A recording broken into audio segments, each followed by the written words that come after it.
नमः ॐ विष्णुपादाय कृष्णप्रेष्ठाय भूतले श्रीमते जयपताकस्वामिन् इति नामिने। नमः आचार्यपादाय निताय कृपप्रदायिने गौरकथादामदाय नगरग्रामतारिणे। नमः ॐ विष्णुपादाय कृष्णप्रेष्ठाय भूतले श्रीमते भक्तिवेदान्त स्वामिन् इति नामिने। नमस्ते सारस्वते देवे गौरवाणी प्रचारिणे निर्विशेष शून्यवादी पाश्चात्य देशातारिणे। जय श्री कृष्ण चैतन्य प्रभु नित्यानंद श्री अद्वैत गदाधर श्रीवासादि गौर भक्तवृंद। हरे कृष्णा कृष्णा कृष्णा हरे हरे हरे राम राम राम हरे हरे। ॐ अज्ञानतिमिरान्धस्य ज्ञानाञ्जनशलाकया चक्षुरुन्मिलितं येन तस्मै श्रीगुरवे नमः। मूकं करोति वाचालिं पङ्गं लङ्घयते गिरिं यत्कृपातमहं वन्दे श्रीगुरुं दीनतारिणं परमानन्दमाधवं श्रीचैतन्यम् ईश्वरम्। हरि ओಂ तत्सत्। ಹರೇ ಕೃಷ್ಣ. ಎಲ್ಲರಿಗೂ ಈ ದಿನದ ಗೀತಾರ್ಥ ಸ್ವಾರಸ್ಯ ಕಾರ್ಯಕ್ರಮಕ್ಕೆ ಮತ್ತೊಮ್ಮೆ ಸುಸ್ವಾಗತ. ಈ ದಿನ ನಾವು ಭಗವದ್ಗೀತೆ ಯಥಾರೂಪದ 14ನೇ ಅಧ್ಯಾಯದ 20ನೇ ಶ್ಲೋಕವನ್ನ ಅಧ್ಯಯನ ಮಾಡ್ತಿದ್ದೀರಿ. ಈ ಶ್ಲೋಕದ ಅನುವಾದ ಹೀಗಿದೆ: ದೇಹಧಾರಿಯಾದ ಜೀವಿಯು ಐಹಿಕ ದೇಹದೊಂದಿಗೆ ಸಹಯೋಗವಿರುವ ಈ ಮೂರು ಗುಣಗಳನ್ನು ಮೀರಬಲ್ಲವನ್ನಾಗಬೇಕು. ಆಗ ಅವನು ಹುಟ್ಟು, ಸಾವು, ಮುಪ್ಪು ಮತ್ತು ಅವುಗಳ ದುಃಖಗಳಿಂದ ಬಿಡುಗಡೆ ಹೊಂದಿ ಈ ಜನ್ಮದಲ್ಲೂ ಅಮೃತವನ್ನು ಸವಿಯುತ್ತಾನೆ. ಹರೇ ಕೃಷ್ಣ. ನೋಡಿ, ಹಿಂಗೆ ಬಹಳ ಸ್ಪಷ್ಟವಾಗಿ ಹೇಳ್ತಿರುವಂತದ್ದು ಏನಂದ್ರೆ, ಈ ದೇಹ ದಾರಿ ಅಂತಂದ್ರೆ ಯಾರದು? ದೇಹದಾರಿ ಆತ್ಮ ಪ್ರಭು ಅಲ್ವಾ? ನೋಡಿ, ವಸ್ತ್ರಧಾರಿ, ಚಕ್ರಧಾರಿ ಅಲ್ವಾ? ನೋಡಿ, ಕಿರೀಟಧಾರಿ, ಗಿರಿಧಾರಿ. ನೋಡಿ, ಈ ತರ ನಾವು ಎಷ್ಟೊಂದು ಹೇಳಿದೀವಿ. ಧರಿಸಿರುವವನನ್ನ ಆ ರೀತಿಯಲ್ಲಾಗೆ ಹೇಳ್ತೀವಿ ಅಲ್ವಾ? ನೋಡಿ, ಹಂಗೆ ಗಿರಿಧಾರಿ, ಗಿರಿಯನ್ನ ಧರಿಸಿರೋನು. ಗಿರಿನೇ ಬೇರೆ, ಆ ಧರಿಸಿರೋನೇ ಬೇರೆ. ಅದೇ ತರನೇ ದೇಹನೇ ಬೇರೆ, ಆ ದೇಹವನ್ನ ಧರಿಸಿರೋನೇ ಬೇರೆ. ನೋಡಿ, ವಸ್ತ್ರಧಾರಿ, ನೋಡಿ ಕಪಟ ನಾಟಕ ಸೂತ್ರಧಾರಿ. ನೋಡಿ, ಈ ತರದೆಲ್ಲ ನಾವು ಪದಗಳು ಕೇಳಿರ್ತೀವಿ. ನೋಡಂಗೆ ಈ ಸಾಲು ಒಂದೇ ಒಂದು ಪದ ಏನು ಸ್ಪಷ್ಟ, ದೇಹಿ ಅನ್ನುವಂಥದ್ದು. ನೋಡಿ, ದೇಹಿಯು. ಇದೇ ತರ ದೇಹಿ ಅಂತ ಎಲ್ಲಾದ್ರೂ ಬೇರೆ ಕಡೆ ಭಗವದ್ಗೀತೆ ಶ್ಲೋಕ ಬರುತ್ತಾ? ದೇಹಿ ದೇಹಿನೋಸ್ಮಿನ್ ಯಥಾ ದೇಹೇ ಯಥಾ ದೇವೇ ಕೌಮಾರಂ ತಥಾ ದೇಹಾಂತರ ಪ್ರಾಪ್ತಿ ಧೀರಸ್ತತ್ರ ಮುಹ್ಯತಿ. ನೋಡಿ, ಅಲ್ಲೂ ಕೂಡ ದೇಹಿನೋ ಅಸ್ಮಿನ್ ಅಂತ ಬರುತ್ತೆ ಅಲ್ವಾ? ಹಂಗೆ ನೋಡಿ, ಕಣ್ ಮುಂದೆ ಚಿತ್ರಣ ಕಟ್ಟಿಕೊಟ್ಟಂಗೆ ಅಲ್ಲಿ ಹೇಳ್ತಾರೆ ಆ ಶ್ಲೋಕದಲ್ಲಿ. ಹೆಂಗೆ ಕಣ್ಣು ಮುಂದೆ ಎಲ್ಲೋ ಕಾಣದಿದ್ದ ಉದಾಹರಣೆ ಅಲ್ಲ, ನಮ್ ಬದುಕುಗಳಲ್ಲೂ ಆಗಿರುವಂತ ಬದಲಾವಣೆಗಳನ್ನ ನಾವೇ ಅನುಭವಿಸಿದೀವಿ. ನಮ್ಮ ಕಣ್ಣು ಮುಂದೆ ಬೆಳೀತಿರೋಂಥ ಮಕ್ಕಳಾಗ್ಲಿ, ಇತರರಾಗ್ಲಿ, ಅವ್ರ ದೇಹಗಳು ಹೆಂಗೆ ಬದಲಾಯಿಸ್ಕೊಂಡ್ ಬರ್ತಿದಾರೆ ಅನ್ನುವಂಥದ್ದು ಕಷ್ಟ ಆಗತ್ತೆ. ಹಿಂಗೆ ಹಿಂದಿನ ಕಾಲದಲ್ಲಿ ನೋಡಿ, ಇವಾಗೂ ಅಷ್ಟೇ ಈ ಫೋಟೋಗಳೆಲ್ಲ ಜೋಡಿಸಿ ಅವುಗಳನ್ನ ಫಾಸ್ಟ್ ಆಗಿ ಮೂವ್ ಮಾಡಿದ್ರೆ ಅದೊಂದು ಫಿಲ್ಮ್ ತರ ಆಗತ್ತೆ. ಫಿಲ್ಮ್ ಅಂದ್ರೆ ಹಂಗೆ ಆಕ್ಚುಲಿ ನಡೆಯೋದು. ನೋಡಿ, ಹಲವಾರು ಫೋಟೋಗಳು ಅವುಗಳನ್ನ ಫಾಸ್ಟ್ ಮೂವ್ ಮಾಡಿದ್ರೆ ಅದು ಆಕ್ಷನ್ ತರ ಕಾಣುತ್ತೆ. ಹೌದಾ? ಹಿಂದಿನ ಕಾಲದಲ್ಲಿ ಬೈಸ್ಕೋಪ್ ಅಂತ ತೋರಿಸ್ತಿದ್ರಂತೆ, ಗೊತ್ತಾ? ನೋಡಿ, ಬೈಸ್ಕೋಪ್ ಊರುಗಳ ಹಳ್ಳಿ ಬೈಸ್ಕೋಪ್ ಬರುತ್ತೋ ಅದ್ರಲ್ಲಿ ಏನಿರ್ತಿತ್ತು? ಫೋಟೋಗಳು ಇರ್ತಿತ್ತು. ಅದನ್ನೇನ್ ಮಾಡ್ತಿದ್ರು? ಫಾಸ್ಟ್ ಆಗಿ ಮೂವ್ ಮಾಡ್ತಿದ್ರು. ಫಾಸ್ಟ್ ಆಗಿ ಮೂವ್ ಮಾಡಿದ್ರೆ ಏನಾಗ್ತಿತ್ತು? ಆಕ್ಷನ್ಸ್ ತರ ಕಾಣಿಸ್ತಾ ಇತ್ತು. ಅದೇ ತರನೇ ನಮ್ಮ ದೇಹನ ಕೂಡ ಬಾಲ್ಯದಿಂದ ದೇಹಿನೋಸ್ಮಿನ್ ಯಥಾ ದೇಹೇ ಕೌಮಾರಂ ಯೌವನಂ ಜರಾ. ಒಂದು ಬಾಲ್ಯಾವಸ್ಥೆಯಿಂದ ಕೌಮಾರಾವಸ್ಥೆಯಿಂದ ವಯಸ್ಕನಿಂದ ವೃದ್ಧ. ನೋಡಿ, ಹಂಗೆ ಇದು ಕೂಡ ಕಣ್ಣು ಮುಂದೆ ನಡೀತಾ ಇರುವಂತ ನೋಡಿ ಘಟನೆಯನ್ನ ಉದಾಹರಣೆ ಕೊಡ್ತಿರೋದು. ಗೋಡೆ ಹಿಂದೆ ಅಲ್ಲ, ಯಾವುದೋ ಇನ್ನೊಂದು ಲೋಕದಲ್ಲಿ ಎಲ್ಲೋ ಅಲ್ಲ, ನಾವೆಲ್ಲ ಅನುಭವಿಸಿರುವಂತ ಒಂದು ಒಳ್ಳೆ ಹೋಲಿಕೆ ನೋಡಿ ಅಲ್ಲಿ ಆತರ ಕೊಡ್ತಾರೆ. ನೋಡಿ ಹಂಗೆ ನೋಡಿ ದೇಹಿ ಅಂದ್ರೆ ಹಂಗೆ, ದೇಹ ಬೇರೆ ನೋಡಿ ಆತ್ಮ ಬೇರೆ. ಆತ್ಮ ದೇಹವನ್ನು ಧರಿಸಿರುತ್ತೆ ಅನ್ನೋದು ಮೊದಲನೇ ಮಾತು. ನೋಡಿ ಇಷ್ಟೇ ಅರ್ಥ ಆಯ್ತು. ದೇಹಿ ಅಂದ್ರೆ ಅರ್ಥ ಆಗೋಯ್ತು ಅಂದ್ರೆ ನಮ್ಗೆ ಭಗವದ್ಗೀತೆ ಎಲ್ಲ ಅರ್ಥ ಆಗೋಯ್ತು. ನೋಡಿ ನೋಡಿ ಇಷ್ಟಂಶ ಹಂಗೆ ಒಂದ್ ಸ್ವಲ್ಪ ಚಿಂತನೆ ಮಾಡಿ. ದೇಹಿ ಅನ್ನುವಂಥದ್ದು ಒಪ್ಕೊಂಡ್ರಿ, ಇಷ್ಟೇ ಒಂದೇ ಒಂದು ಪದ, 2 ಅಕ್ಷರದ ಒಂದು ಪದ ಅರ್ಥ ಆಯ್ತು. ದೇಹಿ ಅರ್ಥ ಆಗೋಯ್ತು.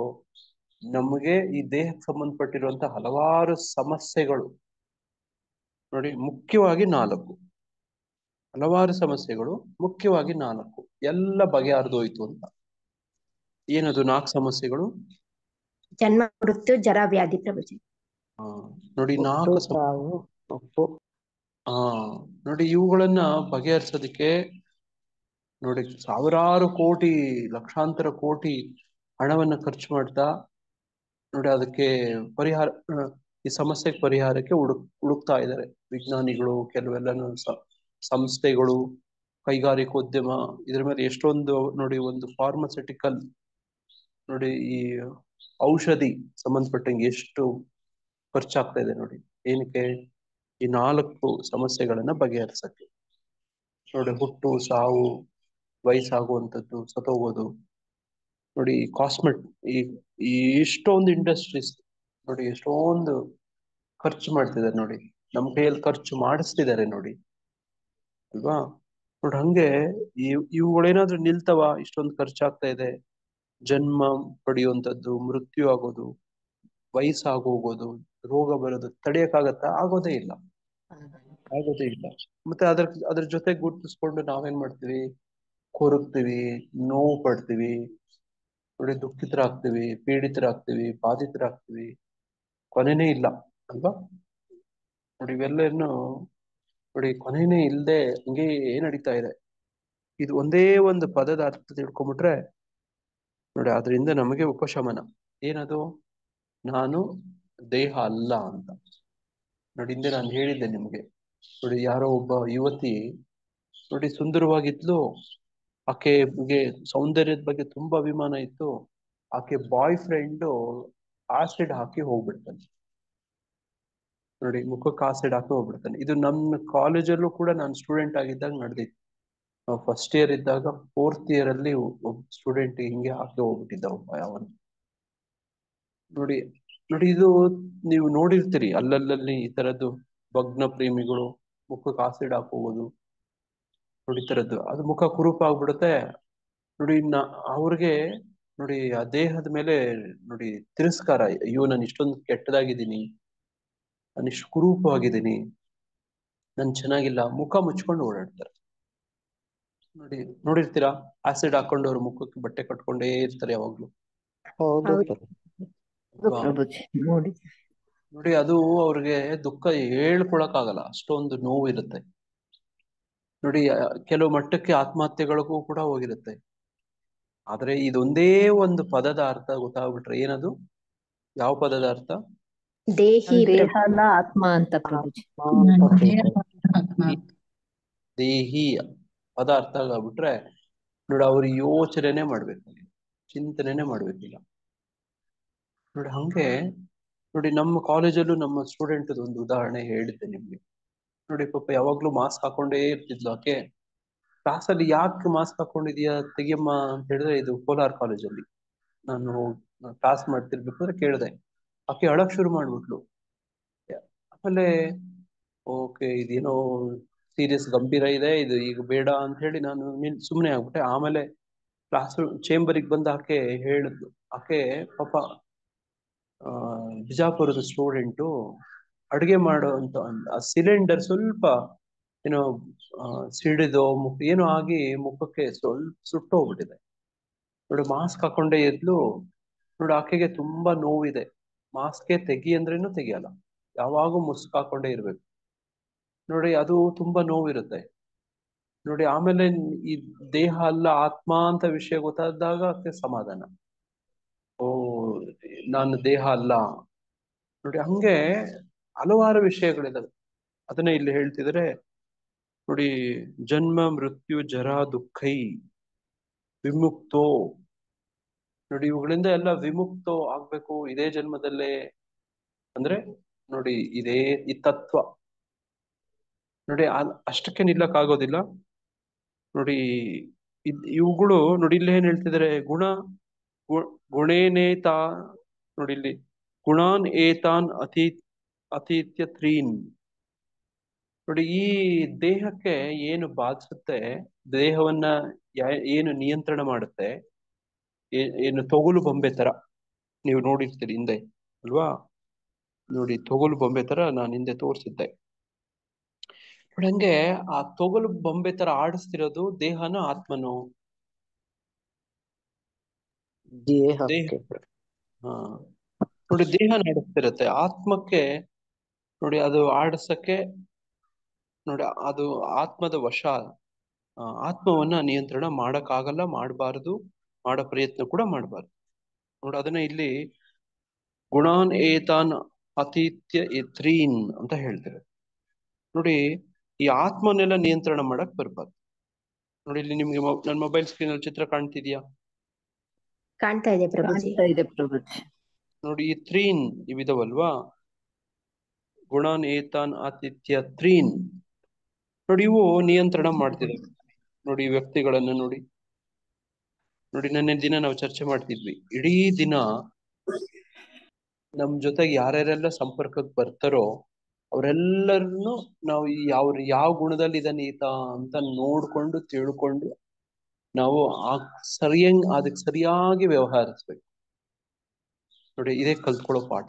ಈ ಅಧ್ಯಾಯದಲ್ಲಿ ಏನಾದ್ರೂ ಒಂದೇ ಒಂದು ಪಾಠ ಕಲ್ತ್ಕೊಂಡ್ವಿ ಅಂದ್ರೆ ನೋಡಿ, ಈ ತರ ಪಾಠ. ಏನಿದು, ಯಾವ ತರ ಪಾಠ? ನೋಡಿ, ಗುಣಗಳಾಧಾರಿತವಾಗಿ ಈ ಜಗತ್ತಲ್ಲಿರುವಂತ ವ್ಯಕ್ತಿಗಳನ್ನ, ವಸ್ತುಗಳನ್ನ ನೋಡಿ, ಎಲ್ಲ ಬಾಕಿ ಎಲ್ಲ ಏನೇನಿದಾವೋ ಎಲ್ಲವನ್ನ ಹಂಗೆ ವ್ಯವಹರಿಸ್ಬೇಕು. ನೋಡಿ, ಅದು ನಮ್ಮ ಮನೆ ಅಡಿಗೆ ಮನೆ ತರಕಾರಿಯಿಂದ ಹಿಡ್ಕೊಂಡು ನೋಡಿ, ಯಾವ ತರಕಾರಿ ನೋಡಿ, ರಜೋಗುಣ, ತಮೋಗುಣ, ಸತ್ವಗುಣ, ನೋಡಿ ನಾವು ತಿನ್ನೋ ಆಹಾರದಿಂದ, ನಾವು ಅದಕ್ಕೆ ಅಡಿಗೆ ಮಾಡಕ್ ಬಳಸುವಂತ ತರಕಾರಿಗಳಿಂದ ಹಿಡ್ಕೊಂಡು ಆಹಾರದಲ್ಲಿ ಬಳಸುವ ಪದಾರ್ಥಗಳೆಲ್ಲಾನು ನೋಡಿ, ಅಲ್ಲಿಂದ ಪ್ರಾರಂಭ ಮಾಡಿ ಬಾಕಿ ಇಡೀ ದಿನ, ಇಡೀ ಬದುಕೆ ಏನಂದ್ರೆ ಈ ತ್ರಿಗುಣಗಳ ಜೊತೆ ವ್ಯವಹಾರ. ನೋಡಿ, ಅವುಗಳನ್ನ ಆಡಿಸ್ತಿರ್ತವೆ ಹಿಂಗೆ. ನೋಡಿ, ನಾವು ಏನ್ ಮಾಡ್ಬೇಕು ನೋಡಿ, ಈ ತ್ರಿಗುಣಗಳ ನಿಯಂತ್ರಣವನ್ನ ಮೀರಿ ನೋಡಿ ನೋಡಿ ಮಾಯಾಪತಿ ಯಾರು ಈ ಈ ಪ್ರಕೃತಿಗೆ ಒಡೆಯ ಇದ್ದಾನಲ್ವಾ, ಕೃಷ್ಣ. ನೋಡಿ, ಈತನ ಸಂಪರ್ಕಕ್ಕೆ, ವಶಕ್ಕೆ ಬರಬೇಕು. ನೋಡಿ, ಒಬ್ಬ ನಮ್ಮ ಸರ್ಕಾರ ನಮ್ಮನ್ನೆಲ್ಲ ಹೆಂಗೆ ನಿಯಂತ್ರಣ ಮಾಡ್ತಿರತ್ತೆ? ಕೆಲವೊಂದು ಡಿಪಾರ್ಟ್ಮೆಂಟ್ಗಳ ಮುಖಾಂತರ ಮಾಡ್ತಿರುತ್ತೆ. ನೋಡಿ, ನೇರವಾಗಿ ರಾಜ ಪ್ರಜೆಗಳ ಸಂಪರ್ಕಕ್ಕೆ ಬರೋದಿಲ್ಲ, ಹೌದಾ? ನೇರವಾಗಿ ನಿಮ್ಮ ಹತ್ರ ಬಂದ್ಬಿಟ್ಟು ನಿಮಗೆ ಆಹಾರ ಕೊಡೋದು, ನೋಡಿ ನಿಮಗೆ ನೀರಿಗೆ ಸಂಬಂಧಪಟ್ಟಂತ ಸವಲತ್ತು ಕೊಡೋದು, ಇವೆಲ್ಲ ಮಾಡ್ತಾನ? ರಕ್ಷಣೆ, ನಿಯಂತ್ರಣ ಬಂದು ಟ್ರಾಫಿಕ್ ಕಂಟ್ರೋಲ್ ಮಾಡ್ತಾನ ರಾಜ ಬಂದು? ಇಲ್ಲ ಪ್ರಭುಜಿ. ಅವ್ರ ನೇಮಕ ಮಾಡಿರ್ತಾರೆ ಪ್ರಭು. ಎಲ್ಲದಕ್ಕೂ ಒಂದೊಂದು ಇಲಾಖೆ ಅಂತ ಇಟ್ಬಿಟ್ಟಿರ್ತಾರೆ. ನೋಡಿ, ಒಂದು ಸಚಿವಾಲಯ, ಒಂದು ಇಲಾಖೆ ಅಂತ ಇಟ್ಬಿಡ್ತಾರೆ. ಪ್ರತಿಯೊಂದಕ್ಕೂ ಒಂದು ಪೊಲೀಸ್ ಇಲಾಖೆ, ನೋಡಿ ಬಂದಿಖಾನೆ ಇಲಾಖೆ, ನ್ಯಾಯಾಂಗ, ನೋಡಿ ನ್ಯಾಯಾಂಗ ಅಂತ ಒಂದಿರುತ್ತೆ. ನೋಡಿ, ಈ ತರದ್ದು ಒಂದೊಂದು ಕೂಡ ಇರುತ್ತೆ. ನೋಡಿ, ಆಹಾರ ಮತ್ತು ನಾಗರಿಕ ಸರಬರಾಜು ಇಲಾಖೆ, ನೋಡಿ ಸಾರಿಗೆ ಇಲಾಖೆ, ಈ ತರದೆಲ್ಲ ಇರುತ್ತೆ. ಆದ್ರೆ ಆ ರಾಜನ ಸ್ವಂತ ಮಕ್ಕಳು ನೋಡಿ, ಆ ಬಂಧು ಬಳಗದವ್ರು ಇರ್ತಾರೆ ನೋಡಿ, ರಾಜನ ಅಮ್ಮ, ರಾಜನ ಮಕ್ಕಳು, ರಾಜನ ಪತ್ನಿ, ರಾಜನ ಮೊಮ್ಮಕ್ಕಳು, ನೋಡಿ ಅವ್ರಿಗೆಲ್ಲರಿಗೂ ರಾಜನೇ ಸ್ವತಃ ಮಾಡ್ತಿರ್ತಾನೆ. ನೋಡಿ, ಕೃಷ್ಣ ಏನ್ ಜ್ಞಾಪಿಸ್ತಿದ್ದಾನೆ ಇಡೀ ಭಗವದ್ಗೀತೆ ಶ್ಲೋಕದಲ್ಲಿ ಅಂದ್ರೆ ನೋಡಿ, ಪಿತಾಹಮ್ಮಸ್ಯ ಜಗತ್ತು. ನೋಡಿ, ಈ ಈ ತ್ರಿಗುಣಗಳ ಪ್ರಭಾವವನ್ನ ಮೀರಿ ಇದನ್ನು ಬಿಟ್ಟು ಅತೀತನಾಗು ಅಂತ ಹೇಳ್ಕೊಡ್ತಿದ್ದಾನೆ. ನೋಡ, ಅತೀತ್ಯ ಅಂತ ಹೇಳ್ತಿದ್ದಾನೆ. ಅತೀತ್ಯ ನೋಡಿ, ಇಷ್ಟು ಗುಣ ನೋಡಿ, ಗುಣಾನ್ ಏತಾನ್ ಅತೀತ್ಯ ತ್ರೀನ್. ಈ ಮೂರುಗಳಿಂದ ದಾಟಿ ನೀವು ನನ್ನ ವಶಕ್ಕೆ ಬನ್ನಿ. ನನ್ನಲ್ಲಿ ಆಶ್ರಯ ಪಡಿರಿ. ನೋಡಿ ಇದು ಅಷ್ಟು ಸುಲಭ ಅಲ್ಲ. ನೋಡಿ ಅಷ್ಟೊಂದು ಸುಲಭ ಅಲ್ಲ ಅಲ್ವಾ? ಭಗವದ್ಗೀತೆಯಲ್ಲಿ ಕೃಷ್ಣನೇ ಹೇಳ್ತಾನೆ, ದೈವೀಶ ಗುಣ ಮಯಿ. ನೋಡಿ, ದೈವೀಶ ಗುಣ ಮಯಿ. ಮಯಿ ಅಂದ್ರೆ ಏನು? ನನ್ನದು ಅಂತ. ನನ್ನದೇನು? ಈ ತ್ರಿಗುಣಗಳು. ಗುಣಗಳು, ನನ್ನ ಗುಣಗಳು, ನನ್ನ ಶಕ್ತಿ. ದೈವೀಶ ಗುಣಮಯಿ ಮಮ ಮಾಯ. ನೋಡಿ, ನನ್ನ ಮಾಯೆ ಇದು ಅಂತ. ಈ ಗುಣಗಳೆಲ್ಲ ಯಾರ ಮಾಯೆ? ಯಾರ ನಿಯಂತ್ರಣ? ಯಾರ ವಶ ಅಂದ್ರೆ ಕೃಷ್ಣನ್ದು. ಮಮ ಮಾಯ ದುರತ್ಯಯ ಅಂತ. ನೋಡಿ ಆ ಶ್ಲೋಕ ಯಾರಾದ್ರೂ ಓದ್ತೀರಾ ಮಾತಾಜಿ ಶ್ಲೋಕ? ಹರೇ ಕೃಷ್ಣ ಪ್ರಭು. ದೈವಿ ಐಷಾ ಗುಣಮಯಿ ಮಮ ಮಾಯಾ ದುರತ್ಯಯ ಮಾಮೇವ ಏ ಪ್ರಪದ್ಯಂತೆ ಮಾಯಾಮೇತಂ ತರಂತಿದೆ. ಅನುವಾದ: ಐಹಿಕ ಪ್ರಕೃತಿಯ ತ್ರಿಗುಣಗಳಿಂದ ಆದ ಈ ನನ್ನ ದೈವಿ ಶಕ್ತಿಯನ್ನು ಮೀರುವುದು ಬಹಳ ಕಷ್ಟ. ಆದರೆ ನನಗೆ ಶರಣಾಗತರಾದವರು ಸುಲಭವಾಗಿ ಅದನ್ನು ದಾಟಿ ಹೋಗಬಲ್ಲರು. ಹರೇ ಕೃಷ್ಣ ಪ್ರಭು. ನೋಡಿ, ನಾವು ನೋಡಿ ಇಲ್ಲಿದ್ದೀವಲ್ಲ ಈ ಚಿತ್ರದಲ್ಲಿ, ನಾವೇನ್ ಮಾಡ್ಬೇಕು ಅಂದ್ರೆ, ನೋಡಿ ಈ ಅಪ್ಪನಿಗೆ ಶರಣಾಗ್ಬೇಕು. ನೋಡಿ ಈ ವ್ಯಕ್ತಿಗೆ ಶರಣಾಗ್ಬೇಕು. ನೋಡಿ ಈ ಅಪ್ಪ, ಈ ಕೃಷ್ಣ, ನೋಡಿ ಈತನಿಗೆ ವ್ಯಕ್ತಿ, ಆತನಿಗೆ ಶರಣಾಗ್ಬೇಕು. ಆತನು ಏನ್ ಮಾಡ್ತಿದ್ದಾನೆ ಈಗ? ನೋಡಿ ಈ ಗುಣಗಳು, ತ್ರಿಗುಣಗಳು ಅನ್ನೋ ಒಂದು ಮಾಯೆಯಿಂದ ನಮ್ಮನ್ನ ಆಡಿಸ್ತಾ ಇದ್ದಾನೆ.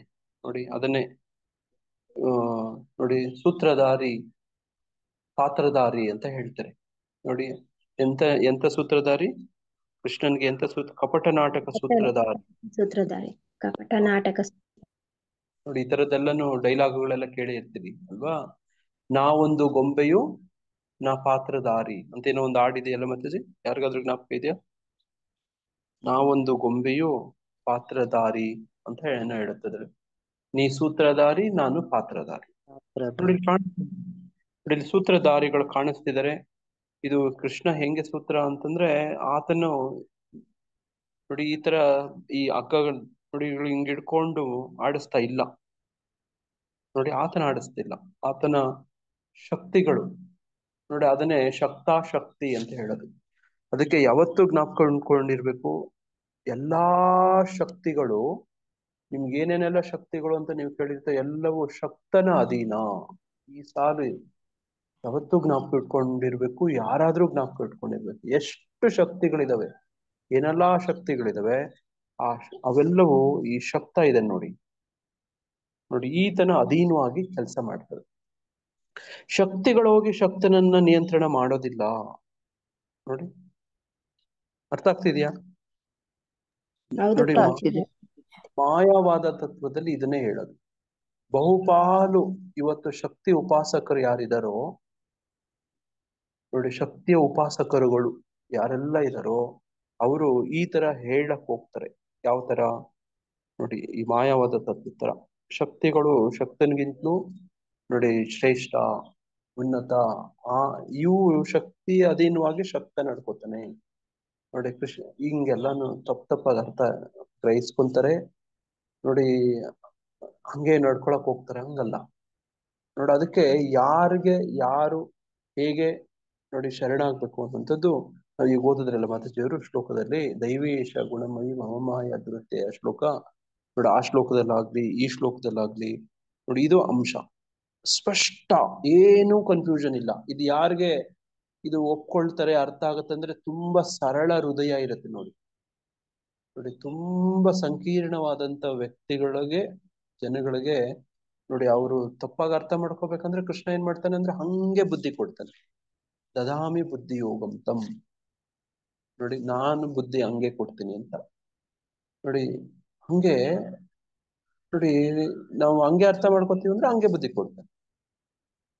ನೋಡಿ ಹಂಗೆ ನಾವು ಕೃಷ್ಣನ ವಿನಮ್ರವಾಗಿ ನೋಡ ಆಸ್ ಇಟ್ ಈಸ್, ಭಗವದ್ಗೀತಾ ಯಥಾರೂಪ ನೋಡಿ ಇದ್ದಂಗೆ ಹಂಗೆ ತಿಳ್ಕೊಳ್ಳೋದು, ಒಪ್ಕೊಳ್ಳೋದು, ಅದೇ ತರ ನಡ್ಕೊಳ್ಳೋದು.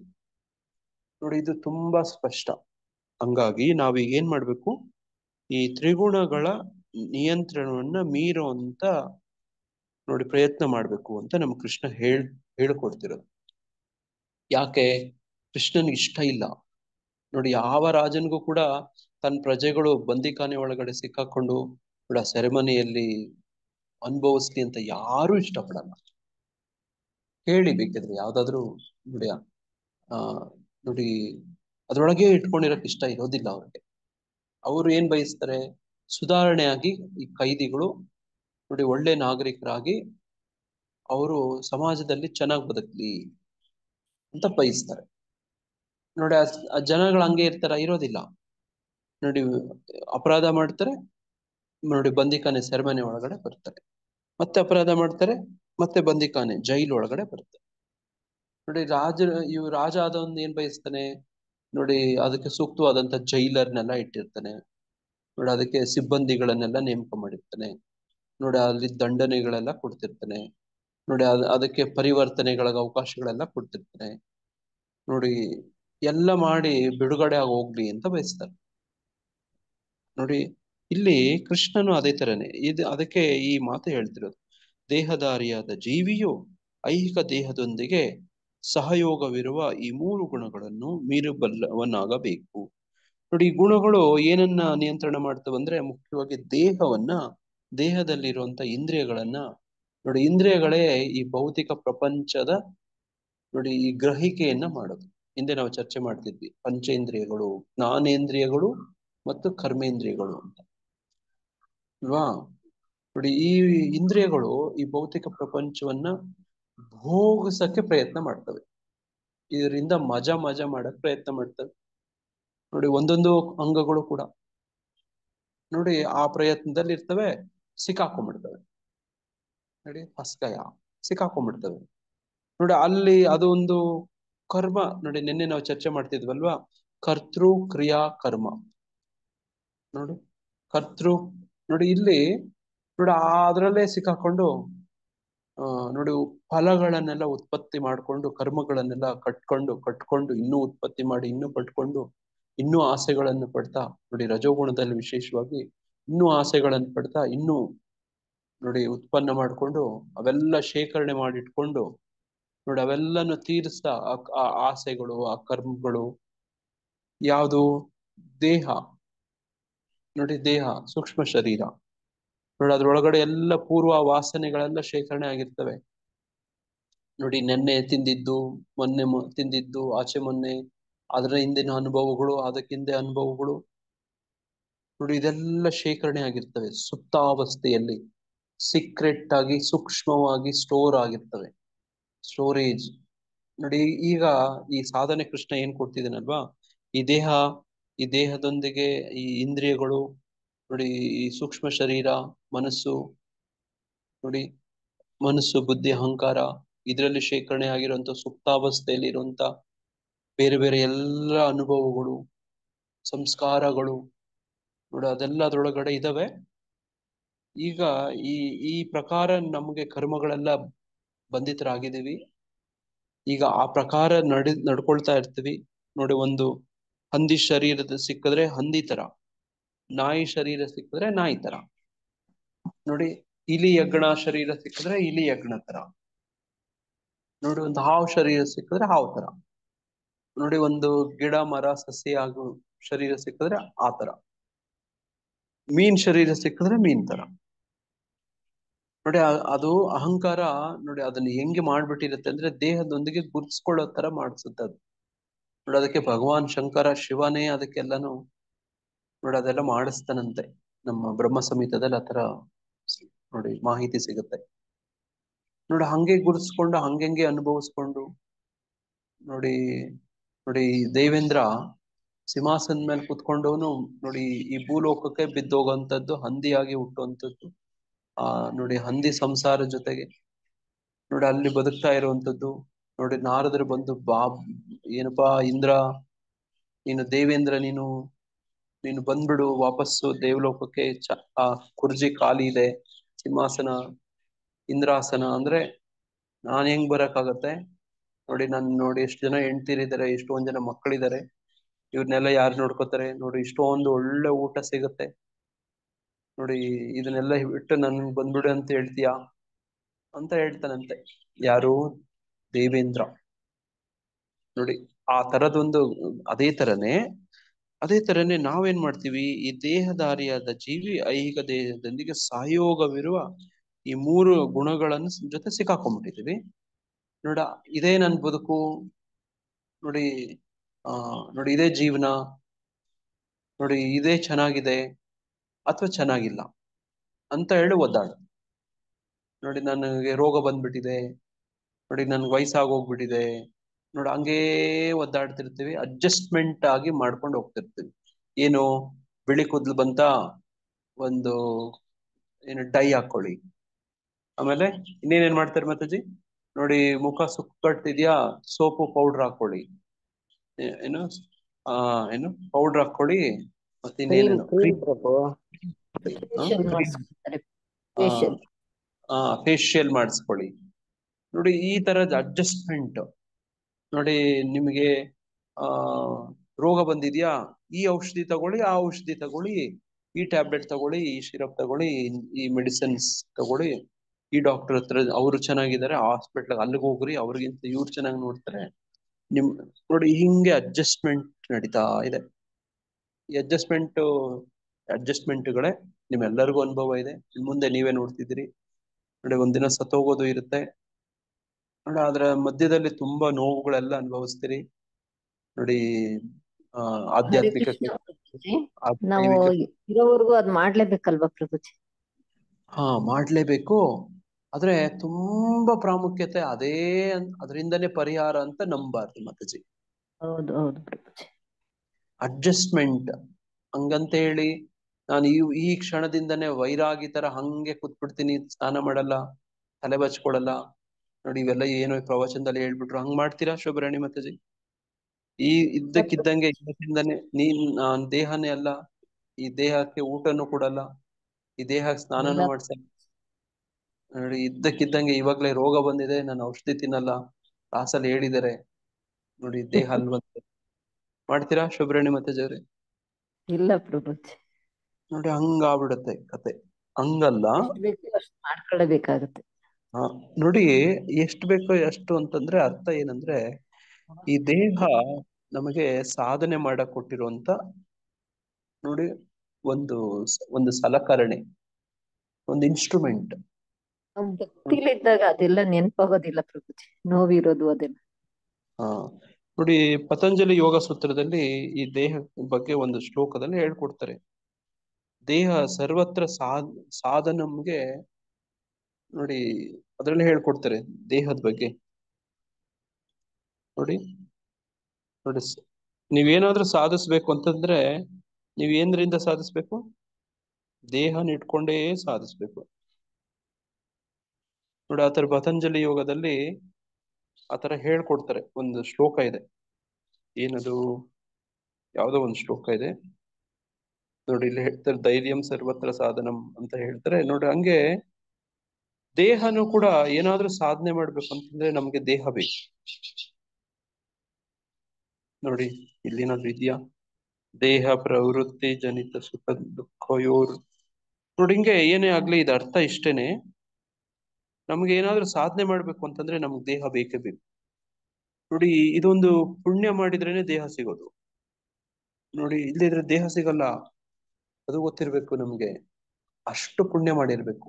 ಆ ಪುಣ್ಯ ನೋಡಿ ಯಾರು ಆ ಪುಣ್ಯ ಮಾಡಿಲ್ವೋ ನೋಡಿ, ಅವುಗಳನ್ನೇ ಗೋಸ್ ಅಂತ ಹೇಳೋದು. ನೋಡಿ ಇಲ್ಲಿ ಕಾಣ್ತಿದ್ಯಾ ನಿಮ್ಗೆ ಗೋಸ್ಟ್ಗಳು? ಕಾಣ್ತಾ ಇದೆ ಪ್ರಭುಜಿ.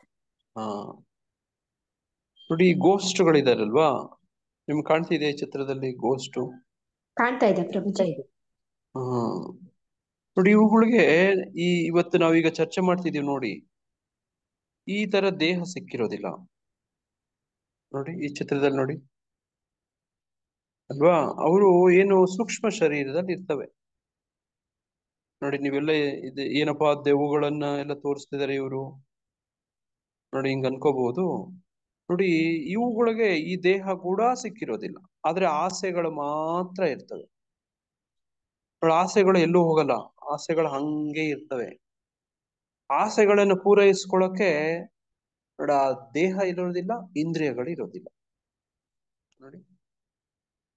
ನೋಡಿ ಹಾಗಿದ್ರೆ ಹೆಂಗೆ ಅವರು ಅವ್ರ ಆಸೆಗಳಂತೂ ಇದ್ದೇ ಇರ್ತವೆ. ನಿಮ್ಗೆಲ್ಲ ಆಸೆಗಳಿದ್ಯಾ? ಈಗ ಪ್ರಸ್ತುತ ನೀವೆಲ್ಲರಿಗೂ ಆಸೆ ಇದೆಯಾ? ಏನೇನೋ ಇದೆ. ಆಸೆಗಳಿದಾವ ಇರುತ್ತೆ ಪ್ರಭುಜಿ. ಇರುತ್ತೆ ಪ್ರಭು, ಇದೆ ಪ್ರಭು. ಈಗ ಅದನ್ನ ಪೂರೈಸ್ಕೋಬೇಕು ಅಂತಂದ್ರೆ ನಿಮಗೆ ಸೂಕ್ತವಾದ ದೇಹ ಬೇಕು ನೋಡಿ. ಅದನ್ನು ಪೂರೈಸ್ಕೋಬೇಕು ನೋಡಿ ಅಂದ್ರೆ ದೇಹ ಬೇಕು, ಅದಕ್ಕೆ ಇಂದ್ರಿಯಗಳು ಬೇಕು ನೋಡಿ. ಆ ದೇಹ ಇಂದ್ರಿಯಗಳ ಮುಖಾಂತರ ಈ ಭೌತಿಕ ಪ್ರಪಂಚವನ್ನ ಭೋಗಿಸ್ಬೇಕು, ನಿಮ್ಮ ಆಸೆಗಳನ್ನ ಪೂರೈಸ್ಕೋಬೇಕು ನೋಡಿ. ಅದಕ್ಕೆ ದೇಹವನ್ನ ನಾವು ಏನ್ ಮಾಡ್ತಿದ್ವಿ ನೋಡಿ, ಈ ತರದ್ದು ದುರುಪಯೋಗ ಮಾಡ್ಕೊಂಡು ಬರ್ತಾ ಇದೀವಿ ನೋಡಿ. ಹೆಂಗೆ ದುರುಪಯೋಗ? ದೇಹ ಕೊಟ್ಟಿರೋದು ಏನಕ್ಕೆ? ಭಗವಂತನ ಭಕ್ತಿ ಸೇವೆ ಮಾಡಕ್ಕೆ ಪ್ರಭುಜಿ. ಹಾ ನೋಡಿ, ಓನರ್ ನೋಡಿ, ಋಷಿಕೇಶ ಸೇವನಂ.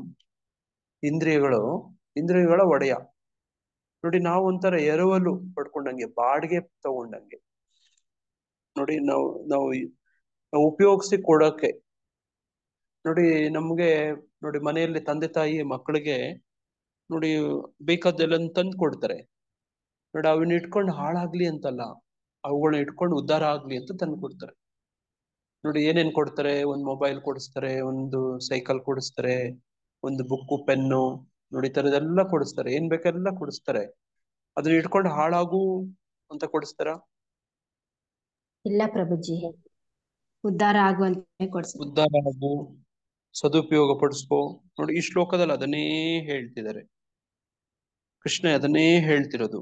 ಏನದು ಸದುಪಯೋಗ? ದೇಹದಿಂದ ಸದುಪಯೋಗ ಪಡಿಸ್ಕೋಬೇಕಂತೆ ನೋಡಿ. ಏನದು ಸದುಪಯೋಗ? ಏನದು? ಯಾರ ಇದು ಹುಟ್ಟು ಸಾವು ಮುಪ್ಪು ಇಂದ ನಾವು ಬಿಡುಗಡೆ ಹೊಂದ್ಕೊಳ್ಬೇಕು. ಬಿಡುಗಡೆ ಹೊಂದೋದಕ್ಕೆ ಪ್ರಯತ್ನ ಪಡ್ಬೇಕು. ಈ ಜನ್ಮದಲ್ಲೇ ಅಮೃತವನ್ನ ಸವಿಬೇಕು ನೋಡಿ. ಈ ಗೋಷ್ಠಗಳು ಮುಂದಿನ ಜನ್ಮದಲ್ಲಿ ದೆವ್ವಗಳಾಗ್ರಿ, ಭೂತಗಳಾಗ್ರಿ, ಪಿಶಾಚಿಗಳಾಗ್ರಿ ನೋಡಿ, ಹಿಂಗಾಗ್ರಿ ಅಂತ ಹೇಳ್ತಾರ. ಇನ್ನು ಹೆಚ್ಚು ಹೆಚ್ಚು ಭೋಗಿಸ್ಕೊಂಡು ಹೋಗ್ರಿ ನೋಡಿ. ಇಲ್ಲ ನೋಡಿ, ಪ್ರಭುಜಿ. ಭಗವಂತನ್ಗೆ ವಿರುದ್ಧವಾಗಿ ತಿರುಗ್ಬೇಡ್ರಿ ನೋಡಿ. ತಿರುಗ್ಬೇಡ್ರಿ, ಭಗವಂತನ ವಿರೋಧಿಗಳಾಗ್ರಿ, ಭಗವದ್ವೇಷಿಗಳಾಗ್ರಿ, ನಾಸ್ತಿಕರಾಗ್ರಿ ಅಂತ ಕೊಡ್ತಾರ ಕೃಷ್ಣ. ಇದೇನ ಉದ್ದೇಶ? ಇಲ್ಲ ಇಲ್ಲ. ಉದ್ದೇಶ ನೋಡಿ, ಆತ ಎಂತ ನೆನ್ನೆ ನಾನು ಸ್ವಲ್ಪ ಇದ್ರ ಬಗ್ಗೆ ಚಿಂತನೆ ಬರ್ತಾ ಇತ್ತು. ನಾನು ಹಿರಣ್ಯಕಶಿಪುಗೂ ಕೃಷ್ಣನ್ಗೂ ಹೋಲಿಕೆ ಮಾಡ್ತಿದ್ದೆ ನೋಡಿ. ನನಗೆ ತಕ್ಷಣ ಅದೇ ಬಗ್ಗೆ ಚಿಂತನೆ ತುಂಬಾ, ಅದೇ ದೀರ್ಘವಾಗಿ ತೀಕ್ಷ್ಣವಾಗಿ ಈ ಬಗ್ಗೆ ನಾನು ಚಿಂತನೆ ಮಾಡ್ತಿದ್ದೆ. ಅಲ್ಲ, ಹಿರಣ್ಯಕಶಿಪು ಆತನನ್ನ ಪೂಜಿಸ್ಲಿಲ್ಲ, ಆರಾಧಿಸ್ಲಿಲ್ಲ, ಆತನನ್ನೇ ಸರ್ವೇಶ್ವರ ಅಂತ ಹೇಳಿ ಒಪ್ಕೊಳ್ಳಿಲ್ಲ ಅಂತ ಹೇಳಿ ನೋಡಿ. ಆ ಪ್ರಜೆಗಳನ್ನ ಮತ್ತೆ ಆತನ ಸ್ವಂತ ಮಗನನ್ನ ಇಷ್ಟು ಚಿತ್ರಹಿಂಸೆ ಕೊಟ್ಟ. ಆದ್ರೆ ಕೃಷ್ಣ ಈ ತರ ಮಾಡಲ್ವಲ್ಲ ಅಂತ ಅನಿಸ್ತು ನನ್ಗೆ. ಎಲ್ಲಾದ್ರೂ ನೋಡಿದಿರಾ ಕೃಷ್ಣ ಹಿರಣ್ಯಕಶಿಪು ತರ ನನ್ನನ್ನೇ ಸರ್ವೇಶ್ವರ, ನಾನೇ ಸರ್ವ ನಿಯಂತ್ರಕ, ನಾನೇ ಪರಮ ಅಂತ ಹರೇ ಹೇಳಿ? ಕೃಷ್ಣ ಪ್ರಭುಜಿ, ಹರೇ ಕೃಷ್ಣ ಪ್ರಭುಜಿ, ಅವ್ರು ಪಡ್ಕೊಂಡ್ ಬಂದಿರೋದು ಪ್ರಭುಜಿ. ಅದು ನಾನು ನಿನ್ಗೆ ದ್ವೇಷಿಯಾಗಿ ನಾನ್ ಬೇಗ ನಿನ್ನ ಹತ್ರ ಸೇರ್ಬೇಕು ಅಂತೇಳಿ ಇಷ್ಟಪಟ್ಟು ಪಡ್ಕೊಂಡ್ ಬಂದಿರ್ತಾನೆ. ಆ ರೀತಿ ನಡ್ಕೋತಾನೆ ಪ್ರಭುಜಿ. ಅವರು ಕೃಷ್ಣನ್ ಭಕ್ತರೆ. ಎಷ್ಟು ವರ್ಷಗಳ ಕಾಲ ನೀನ್ ಭೂಲೋಕದಲ್ಲಿ ಇರ್ತೀಯ ಅಂದ್ರೆ ನಿಮ್ಗೆ ದ್ವೇಷಿಯಾಗಿ ನಾನು 3 ಕಾಲಗಳಲ್ಲಿ ಇರ್ತೀನಿ ಅಂತ ಹೇಳಿ ಒಪ್ಕೊಂಡು ಬಂದಿರ್ತಾರೆ. ಆತರ ಬಂದಾಗ ಮತ್ತೆ ಅವರು ದ್ವೇಷಿಯಾಗಿ ಆದ್ರೂ ಕೃಷ್ಣನ ಪೂಜಿಸ್ತಾ ಇರ್ತಾರೆ ಪ್ರಭು ಅವರು. ಓಕೆ, ನಾನು ಏನೋ ಒಂದು ತತ್ವ ಅರ್ಥ ಮಾಡ್ಕೊಳ್ಳೋಕೆ ಒಂದು ಉದಾಹರಣೆಯಾಗಿ ತಗೋತೀನಿ. Okay okay okay Prabhuji. ಇನ್ನೊಂದು ವಿಷಯ ನಾನು ಹೇಳ್ಬೇಕಿತ್ತು, ಅದಕ್ಕೋಸ್ಕರ ಎಕ್ಸಾಂಪಲ್ ತಗೋತೀವಿ. Okay okay ಪ್ರಭುಜಿ. ಎಕ್ಸಾಂಪಲ್ ಅಷ್ಟೇ. ಅದನ್ನ ತಗೊಂಡು ನಮ್ಮ ಜೀವನದಲ್ಲಿ ಅಳವಡಿಸ್ಕೊಳ್ತಾರೆ ಅಷ್ಟೇನೆ ನೋಡಿ. ಯಾವತ್ತು ಕೃಷ್ಣ ಎಲ್ಲೂ ಕೂಡ ನೀನ್ ಭಕ್ತನಾಗ್ತಿಲ್ಲ ಅಂತ ಹೇಳಿ ನೋಡಿ ಹಿರಣ್ಯಕಶಿಪು ತರ ಬಾಧಿಸಕ್ಕೆ, ಪೀಡಿಸಕ್ಕೆ ನೋಡಿ ನೋಡಿ ಕೊಲ್ಲಕ್ಕೆ ತರ ಎಲ್ಲೂ ಮಾಡೋದಿಲ್ಲ. ಕೃಷ್ಣ ಏನ್ ಮಾಡ್ತಾನೆ? ಆಯ್ಕೆ ಕೊಡ್ತಾನೆ ನೋಡಿ, ಅವಕಾಶಗಳು ಕೊಡ್ತಾನೆ ನೋಡಿ. ಅವಕಾಶಗಳು, ಆಯ್ಕೆಗಳೆಲ್ಲ ಕೊಡ್ತಾನೆ ಕೃಷ್ಣ ನೋಡಿ. ಇದಕ್ಕೆ ನೋಡಿ ಸಮಯ ಕೊಡ್ತಾನೆ ನೋಡಿ. ಈ ತರ ಭಗವದ್ಗೀತಾ ಕೊಡ್ತಾರೆ ನೋಡಿ. ಆತನ ಪ್ರಸಾದವನ್ನ, ಆತನ ಪ್ರತಿನಿಧಿಗಳನ್ನ ಎಲ್ಲ ಕಳಿಸೋ ಪ್ರಯತ್ನ ಮಾಡ್ತಾನೆ ನೋಡಿ. ಇದು ಕೃಷ್ಣನಲ್ಲಿರುವಂತ ವಿಶೇಷ ನೋಡಿ ಈ ಮಾಹಿತಿಗಳೆಲ್ಲ ಹೇಳ್ಕೊಡ್ತಾನೆ, ಆತನು ಬಯಸ್ತಾನೆ. ನೋಡಿ ಆತ ಸುಹೃದಂ, ನಾವ್ ಹಿಂದಿನ ಭಗವದ್ಗೀತೆ ಶ್ಲೋಕಗಳಲ್ಲಿ ಓದಿದೀವಿ. ಭೋಕ್ತಾರಂ ಯಜ್ಞ ತಪಸಾಂ ಸರ್ವಲೋಕ ಮಹೇಶ್ವರಂ ಸುಹೃದಂ ಸರ್ವಭೂತಾನಾಂ. ಸುಹೃದಂ ಸರ್ವಭೂತಾನಾಂ ಅಂದ್ರೆ ಏನು? ಫ್ರೆಂಡ್ ಅಂತ ಪ್ರೂಪದ್ರಲ್ಲಿ ಅನುವಾದ, ಎಲ್ಲರಿಗೂ ಹಿತೈಷಿ ಅಂತ ಬರೀತಾರೆ, ಅನುವಾದ ಮಾಡ್ತಾರೆ, ಫ್ರೆಂಡ್ ಅಂತ ಹೇಳ್ತಾರೆ. ಸುಹೃದಂ ಸರ್ವಭೂತಾನಾಂ. ನೋಡಿ ಜ್ಞಾತ್ವಾ ಮಾಂ ಶಾಂತಿ ಮೃಚ್ಛತಿ, ಅಂತವ್ರಿಗೆ ಶಾಂತಿ ಸಿಗುತ್ತೆ ಅಂತ ಹೇಳಿದ್ದು. ಅಲ್ಲಿ ಹಿರಣ್ಯಕಶಿಪು ಏನ್ ಮಾಡ್ತಾನೆ? ಯಾರ್ಯಾರೆಲ್ಲ ತನ್ನ ದ್ವೇಷಿಸ್ತಾರೋ ಅವ್ರನ್ನೆಲ್ಲ ಹಿಂಸಿಸ್ತಾನೆ. ನೋಡಿ ಯಾರ್ಯಾರೆಲ್ಲ ಆತನನ್ನ ಆತ ಪರಮೋನ್ನತ ಪರಮೇಶ್ವರ ಅಂತ ಒಪ್ಪಲ್ವೋ ಅವನ್ನೆಲ್ಲ ದಂಡಿಸ್ತಾನೆ. ಕೃಷ್ಣ ದಂಡಿಸೋದಿಲ್ಲ. ನೋಡಿ ಎಲ್ಲರಿಗೂ ಸಮವಾಗಿ ಸಮೋಹಂ ಸರ್ವಭೂತೇಶು, ಎಲ್ಲಾ ಪ್ರಾಣಿ ಪಕ್ಷಿಗಳಿಗೆಲ್ಲ ಆಹಾರ ಕೊಡ್ತಾನೆ. ಭಗವದ್ವೇಷಿಗಳಿಗೂ ಕೂಡ ಊಟ ಕೊಡ್ತಾನೆ, ರಕ್ಷಣೆ ಕೊಡ್ತಾನೆ, ನೋಡಿ ಆಶ್ರಯ ಕೊಡ್ತಾನೆ, ನೋಡಿ ಎಲ್ಲ ಅನುಕೂಲಗಳು ಕೊಡ್ತಾನೆ, ಭಗವದ್ ಭಕ್ತರಿಗೂ ಕೂಡ ಕೊಡ್ತಾನೆ. ಇದು ಕೃಷ್ಣ. ನೋಡಿ ನಮ್ಮ ಮುಂದೆ ಆಯ್ಕೆ ಇಡ್ತಾನೆ. ಆದ್ರೆ ಈ ಅಸುರರ ಹಂಗಲ್ಲ. ನೋಡಿ ಅಸುರರು ಅವ್ರೇನ್ ಮಾಡ್ತಾರೆ? ಅವ್ರಿಗೆ ಕೋಪ, ಕಾಮ, ಕ್ರೋಧ, ಲೋಭ, ಮೋಹ, ಮದ, ಮಾತ್ಸರ್ಯ ಅವ್ರಿಗೆ. ನೋಡಿ ಹೊಟ್ಟೆ ಕಿಚ್ಚು, ಭಗವಂತನ ಮೇಲೆ ಹೊಟ್ಟೆ ಕಿಚ್ಚು ಅವ್ರಿಗೆ, ಮಾತ್ಸರ್ಯ. ನೋಡಿ ಇದು ವ್ಯತ್ಯಾಸ. ಯಾರ ಭಕ್ತರಾಗ್ತಾರೋ, ಯಾವ ದೇವರುಗಳ ಯಾವ ಪೂಜರ್ ಯಾವ ವ್ಯಕ್ತಿಗಳ ಅನುಯಾಯಿಗಳಾಗ್ತಾರೋ, ಭಕ್ತರಾಗ್ತಾರೋ, ಅವರು ಆಯಾಯ ಗುಣಗಳನ್ನೇ ಪಡ್ಕೊಂಡು ಬರ್ತಾರೆ. ಇದು ನನ್ನ ಅನುಭವ, ನಾನು ಅನುಭವಿಸಿ ನೋಡಿರೋದು, ಶಾಸ್ತ್ರಗಳಲ್ಲೂ ಇದೇ ಹೇಳೋದು. ನೋಡಿ ಯಾವ ದೇವಿಯನ್ನ ಪೂಜೆ ಮಾಡ್ತಾರೋ, ಯಾವ ದೇವತೆಯನ್ನ ಪೂಜೆ ಮಾಡ್ತಾರೋ, ಯಾವ ಗುರುಗಳನ್ನ ಅವ್ರ ಗುಣಗಳನ್ನೇ ಪಡಿತಾ ಹೋಗ್ತಾರೆ. ನೋಡಿ ಇದು ನಿಮ್ಗೆ ಅನುಭವ ಆಗಿದ್ಯಾ? ನೋಡಿ ಕುರಿ ಕೋಳಿ ಕೇಳುವಂತ ನೋಡಿ ಒಂದು ದೇವತೆಗಳು ನೋಡಿ ಅರ್ಪಣೆ ಮಾಡಿ, ನೋಡಿ ಅವು ಕೇಳ್ತವೆ, ಇವರು ಅರ್ಪಣೆ ಮಾಡ್ತಾರೆ. ಅಥವಾ ನೋಡಿ ಈ ತರದೊಂದು ನಡೆಯುತ್ತೆ, ಅದನ್ನ ಇವರೇ ತಿಂತಾರೆ. ನೋಡಿ ಅದೇ ಗುಣಗಳನ್ನೇ ಮುಂದುವರ್ಸ್ಕೊಂಡು ಹೋಗ್ತಾರ. ನೋಡಿ ಒಂದು ನಾಗದೇವತೆ ಪೂಜಕರಾಗ್ತಾರೋ, ಆ ನಾಗದೇವತೆ ಗುಣಗಳು ಆ ವ್ಯಕ್ತಿಗೆ ಬರುತ್ತೆ. ನಾನ್ ನೋಡಿದ್ದೀನಿ, ನಾನು ನಿಜವಾಗ್ಲೂ ಹೇಳ್ತಾ ಇದ್ದೀನಿ, ಪ್ರಮಾಣ ಮಾಡಿ ಹೇಳ್ತಿದ್ದೀನಿ. ಯಾವ್ದಾದ್ರೂ ದೇವತೆ ವರ ಪಡ್ಕೊಂಡು ಆ ಮನೇಲಿ ಒಂದು ಮಗು ಹುಟ್ಟುತ್ತೆ ಅಂದ್ರೆ, ಆ ಮಗು ಆ ದೇವತೆಗಳ ಗುಣಗಳ ಅಂಶಗಳನ್ನು ಸ್ವಲ್ಪ ಪಡ್ಕೊಂಡು ಹುಟ್ಟಿರುತ್ತೆ. ನೋಡಿ ಯಾವ ದೇವತೆಗಳ ಗುಣ ವರದಿಂದ ಹುಟ್ಟಿರುತ್ತೋ ಆ ಅಂಶ ಸ್ವಲ್ಪ ಇರುತ್ತೆ ಅದ್ರಲ್ಲಿ. ನೋಡಿ ಬೇಕಿದ್ರೆ ನಾಗದೇವತೆಗಳ ಪೂಜೆ ಮಾಡಿ ಮಕ್ಕಳನ್ನು ಪಡಿತಾರೆ, ಆ ಮಕ್ಕಳಲ್ಲಿ ಆ ಗುಣ ನೋಡ್ತೀನಿ ನಾನು. ನೋಡಿ ಯಾವ ದೇವತೆಗಳು ಕೆಲವು ಭೂತಗಳನ್ನು ಬೇಡ್ತಾ, ನೋಡಿ ಕೆಲವರು ಭೂತಪ್ಪ ಅಂತ ಪೂಜೆ ಮಾಡ್ತಾರೆ. ಈ ಕೆಲವು ಕಡೆ ಎಲ್ಲ ಇದೆ, ಭೂತಪ್ಪನ ಆರಾಧನೆ ಮಾಡ್ತಾರೆ. ನೋಡಿ ಅವರೆಲ್ಲ ಆ ಗುಣಗಳು ಹಂಗೆ ಇರ್ತವೆ. ನೋಡಿ ಒಬ್ಬ ಒಳ್ಳೆ ಸಾತ್ವಿಕ ದೇವತೆ, ಯಾವ್ದಾದ್ರು ನೀವೇ ಅನ್ಕೊಳ್ಳಿ, ಸಾತ್ವಿಕ ದೇವತೆ ಆ ವರದಲ್ಲಿ ಹುಟ್ಟಿದ್ರೆ ಆ ಮಗುಗ ಆ ಗುಣ ಇರುತ್ತೆ. ನೋಡಿ ಈ ತರದೆಲ್ಲ ಕಾಣಿಸ್ಬೋದು. ನೀವು ಕೂಡ ನೋಡಿದಿರ? ನಿಮ್ಗೆ ಯಾರಿಗಾದ್ರೂ ಈ ತರ ಅನುಭವ ಆಗಿದೆಯಾ? ನನ್ಗಂತೂ ಆಗಿದೆ, ನಾನಂತೂ ನೋಡಿದ್ದೀನಿ. ಹರೇ ಕೃಷ್ಣ. ನೋಡಿ ಯಾವಾದ್ರು ಹೇಳಮ್ಮ ಶೋಭ, ಹೇಳು. ಸರ್ ನನಗೆ ಎಕ್ಸ್ಪೀರಿಯನ್ಸ್ ಆಗಿದೆ ಸರ್ ಆ ತರ. ನಾನು ಆಂಜನೇಯ ಸ್ವಾಮಿನ ಪ್ರೇಯರ್ ಮಾಡಿ ಮಾಡ್ತಿದ್ದೆ ಸರ್. ನನ್ ಪಾಪುನ್ ಪ್ರೆಗ್ನೆಂಟ್ ಇದ್ದಾಗ ಸರ್, ಅವಳು ಬಹಳ ಆಕ್ಟಿವ್ ಇರ್ಬೇಕು ಅಂತ ಹೇಳಿ ಪ್ರೇಯರ್ ಮಾಡ್ತಿದ್ದೆ ಸರ್. ಮತ್ತ ಆಕಿ ಮಲ್ಕೋದೆಲ್ಲ ಸೇಮ್ ಆಂಜನೇಯ ಸ್ವಾಮಿ ತರಾನೇ ಮಲ್ಕೋತಿದ್ದೆ ಸರ್, ಅದೇ ಶೇಪ್ ಒಳಗೆ ಸರ್. ಬಹಳ ಆಕ್ಟಿವ್ ಸರ್, ಸ್ಟ್ರಾಂಗ್ ಆಕ್ಟಿವ್. ಮತ್ ಅದೇ ತರ ಸರ್ ನಾನು ನನ್ನ ಹಸ್ಬೆಂಡ್ ಅಬ್ಸರ್ವ್ ಮಾಡ್ತಿದ್ವಿ ಸರ್, ಆಂಜನೇಯ ಸ್ವಾಮಿ ತರಾನೇ ಶೇಪ್ ಒಳಗ್ ಮಲ್ಕೋತಾಳ ನೋಡಿಕಿ, ಸೇಮ್ ಹಂಗ ಕಾಣಿಸ್ತಾಳ ಅಂತ ಆ ತರ ಅನಿಸ್ತು. ಹರೇ ಕೃಷ್ಣ. ತುಂಬಾ ಥ್ಯಾಂಕ್ಸ್ ಅಮ್ಮ ಅನುಭವ ಹೇಳ್ಕೊಳಕ್ಕೆ. ನೋಡಿ ನಾನು ಏನ್ ಹೇಳಕ್ ಪ್ರಯತ್ನ ಮಾಡ್ತೇನೆ, ಯಾರು ಯಾವ ದೇವತೆಗಳಿಗೆ ಭಕ್ತರಾಗ್ತಾರೋ ಆ ದೇವತೆಗಳ ನೋಡಿ ಅದರಿಂದನೇ ಪ್ರಭಾವಿತರಾಗ್ತಾರೆ. ಇದ್ರಲ್ಲಿ ಏನೂ ಡೌಟ್ ಇಲ್ಲ. ನೋಡಿ ನೀವು ಕ್ಷುದ್ರ ದೇವತೆಗಳಿಗೆ ನೀವು ಪ್ರಭಾವಿತರಾಗಿ ಆರಾಧಕರಾಗಿ, ನೋಡಿ ಭಗವಾನ್ ವಿಷ್ಣುವಿನ ಸಾತ್ವಿಕ ಗುಣ ದೇವತೆ ಪ್ರಭಾವ ನೋಡಿ ಆ ತರ ನಿಮ್ಗೆ ಅನುಭವ ಆಗ್ಬೇಕಂದ್ರೆ ಅದು ಸಾಧ್ಯ ಇಲ್ಲ. ಭೂತ ಪ್ರೇತ ಪಿಶಾಚಗಳನ್ನು ಪೂಜೆ ಮಾಡುವವರು ನೋಡಿ ಮತ್ತೆ ವಿಷ್ಣುವನ್ನ ಆರಾಧನೆ ಮಾಡುವವರು ಇಬ್ರು ಸಮ ಅಲ್ಲ. ಅವರಿಂದ ಪ್ರಭಾವಿತರಾಗಿ ನೋಡಿ ಅನುಭವ ಪಡ್ಕೊಳ್ಳೋ ಎರಡು ಸಮ ಅಲ್ಲ. ಅವರ ಪೂಜೆ ಮಾಡೋ ವಿಧಾನನೇ ಬೇರೆ, ಅವರ ಹಾಕೋ ಬಟ್ಟೆನೇ ಬೇರೆ, ಆ ಪೂಜಾ ಸಾಮಗ್ರಿಗಳೇ ಬೇರೆ, ನೋಡಿ ಎಲ್ಲ ಬೇರೆ.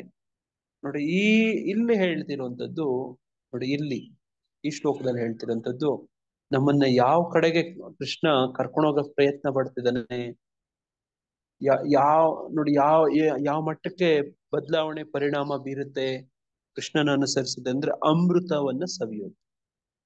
ನೋಡಿ ಅಮೃತವನ್ನ ನೋಡಿ ನಾವು ಪುರಾಣ ಪುಣ್ಯ ಕಥೆಗಳಲ್ಲಿ ಕೇಳಿದೀವಲ್ವಾ.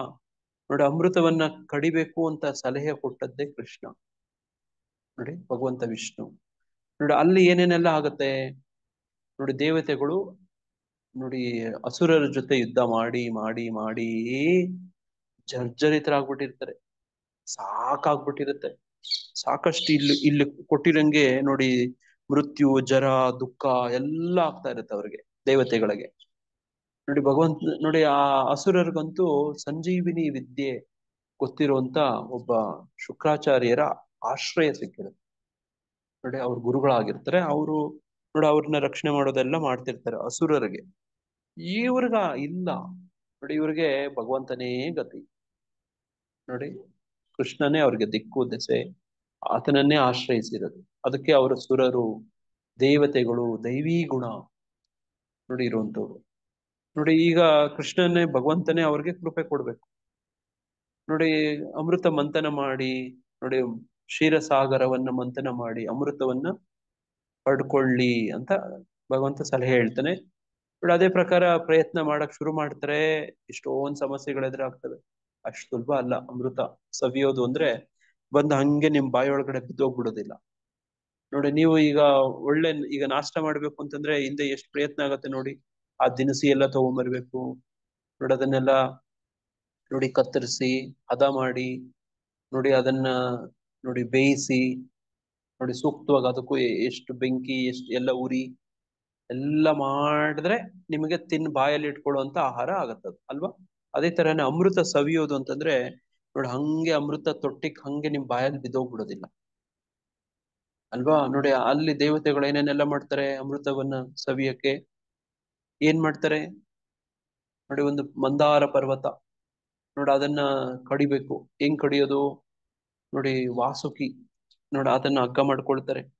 ನೋಡಿ ಆ ಮಂದಾರ ಪರ್ವತ ನೋಡಿ ಅದು ಮುಳುಗೋಗ್ತಾ ಇರತ್ತೆ, ಯಾರಾದ್ರೂ ಹಿಡ್ಕೊಳಕ್ ಬೇಕು ನೋಡಿ. ಅದಕ್ಕೆ ವಿಪರೀತ ತೂಕ ಅದು ನೋಡಿ. ಅದನ್ನ ಯಾರು ಅದನ್ನ ಕೆಳಗಡೆ ಹಿಡ್ಕೊಳಕ್ಕೆ ಸಾಧ್ಯ ಅಂದ್ರೆ ಯಾರೂ ಸಾಧ್ಯ ಇಲ್ಲ ನೋಡಿ. ಭಗವಂತನೇ ನೋಡಿ ಅಲ್ಲೂ ಕೂಡ ಸಹಾಯಕ್ಕೆ ಬರೋದು. ಎಲ್ಲ ಕಡೆ ಹಂತದಲ್ಲೂ ಭಗವಂತನ ಕೃಪೆನೆ, ಅದ್ರ ಮೇಲೆನೆ ಅವರು ಅವಲಂಬಿತ ನೋಡಿ. ಭಗವಂತನು ಹಂಗೆ ಸ್ಪಂದಿಸ್ತಾನೆ ನೋಡಿ. ಆ ಒಂದು ನೋಡಿ ಆಮೆಯಾಗಿ ನೋಡಿ ಅದಕ್ಕೆ ನೋಡಿ ಒಂದು ಬಲವನ್ನ ಕೊಡೋದು, ನಿಂತ್ಕೊಳ್ಳಕ್ಕೆ ಸಪೋರ್ಟ್ ಮಾಡೋದು ನೋಡಿ. ಅಲ್ಲಿ ಕಡಿತಾರೆ. ಆ ಕೂರ್ಮದೇವನಿಗೆ ಆ ಮಂದಾರ ಪರ್ವತ ಕಡಿಯುವಂಥದ್ದು ಹೆಂಗನ್ಸುತ್ತಂತೆ ಗೊತ್ತಾ?